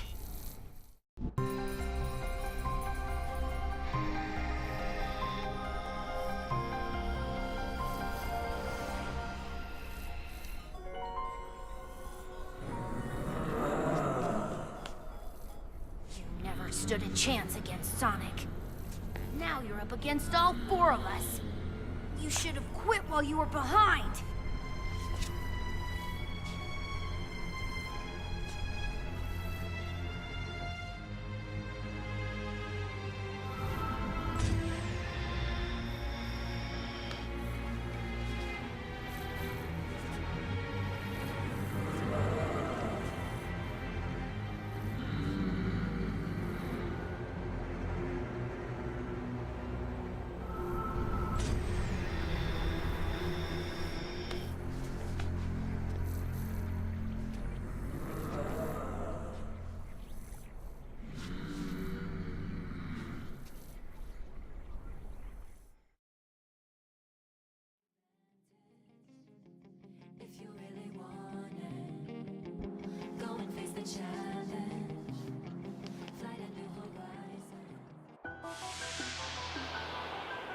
Oh boy.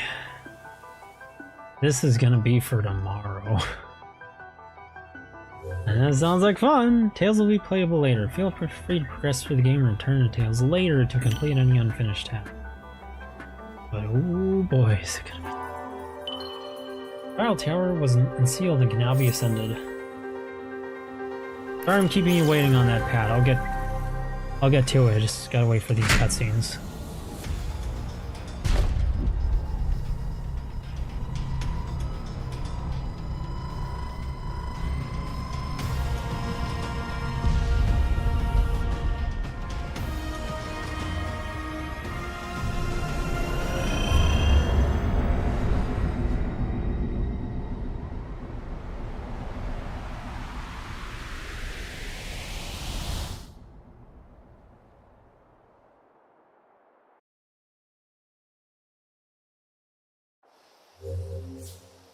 Go, Tails, go! You can do it! I'll see this through. I have to. This was easy. Almost too easy. Easy? What do you mean, easy? Hang on. Let me wait for Magic Mirror to load up. Because it kind of freezes up sometimes when I switch to the hand tracking. Oh no, I'm getting cyber corrupted. I'm in cyberspace. Yes, to me. Sorry that took so long. Hope you enjoyed, Karako, and thank you for coming along to the stream. Have a good night. And sleep well. Ooh. Ooh. Ah. Here's some more cutscenes. Oh, okay. That's cyberspace. Okay, I'm glad you thought it was funny, because I thought you were gonna be like, that's... Well, actually, I thought my own joke was kind of cringe. Oh, never mind, I can't cook that one. I can't cheese it. Good night, I will sleep in my coffin. I will sleep in fear of what I have to do next. A lot of cutscenes and one last trial tower, which I heard was like dummy hard, which has me excited, but also scared. Because on the one hand, I like the challenge, on the other, oh boy. It's fun for me, I just not good at video games. But without further ado, thank you for coming along to the stream, Karako. Thank you... thank you, Saki. Thank you, let's see, who's that other person? Thank you, Anime Hadley #1. Hope you all enjoyed I hope you all enjoyed today's stream. And without further ado, from Big Sister, have a good night. Yes, me. I'll look forward to seeing you all tomorrow, where we might actually finish the game. But like I said, we'll see you all tomorrow. So, from Big Sister, oh yes, me.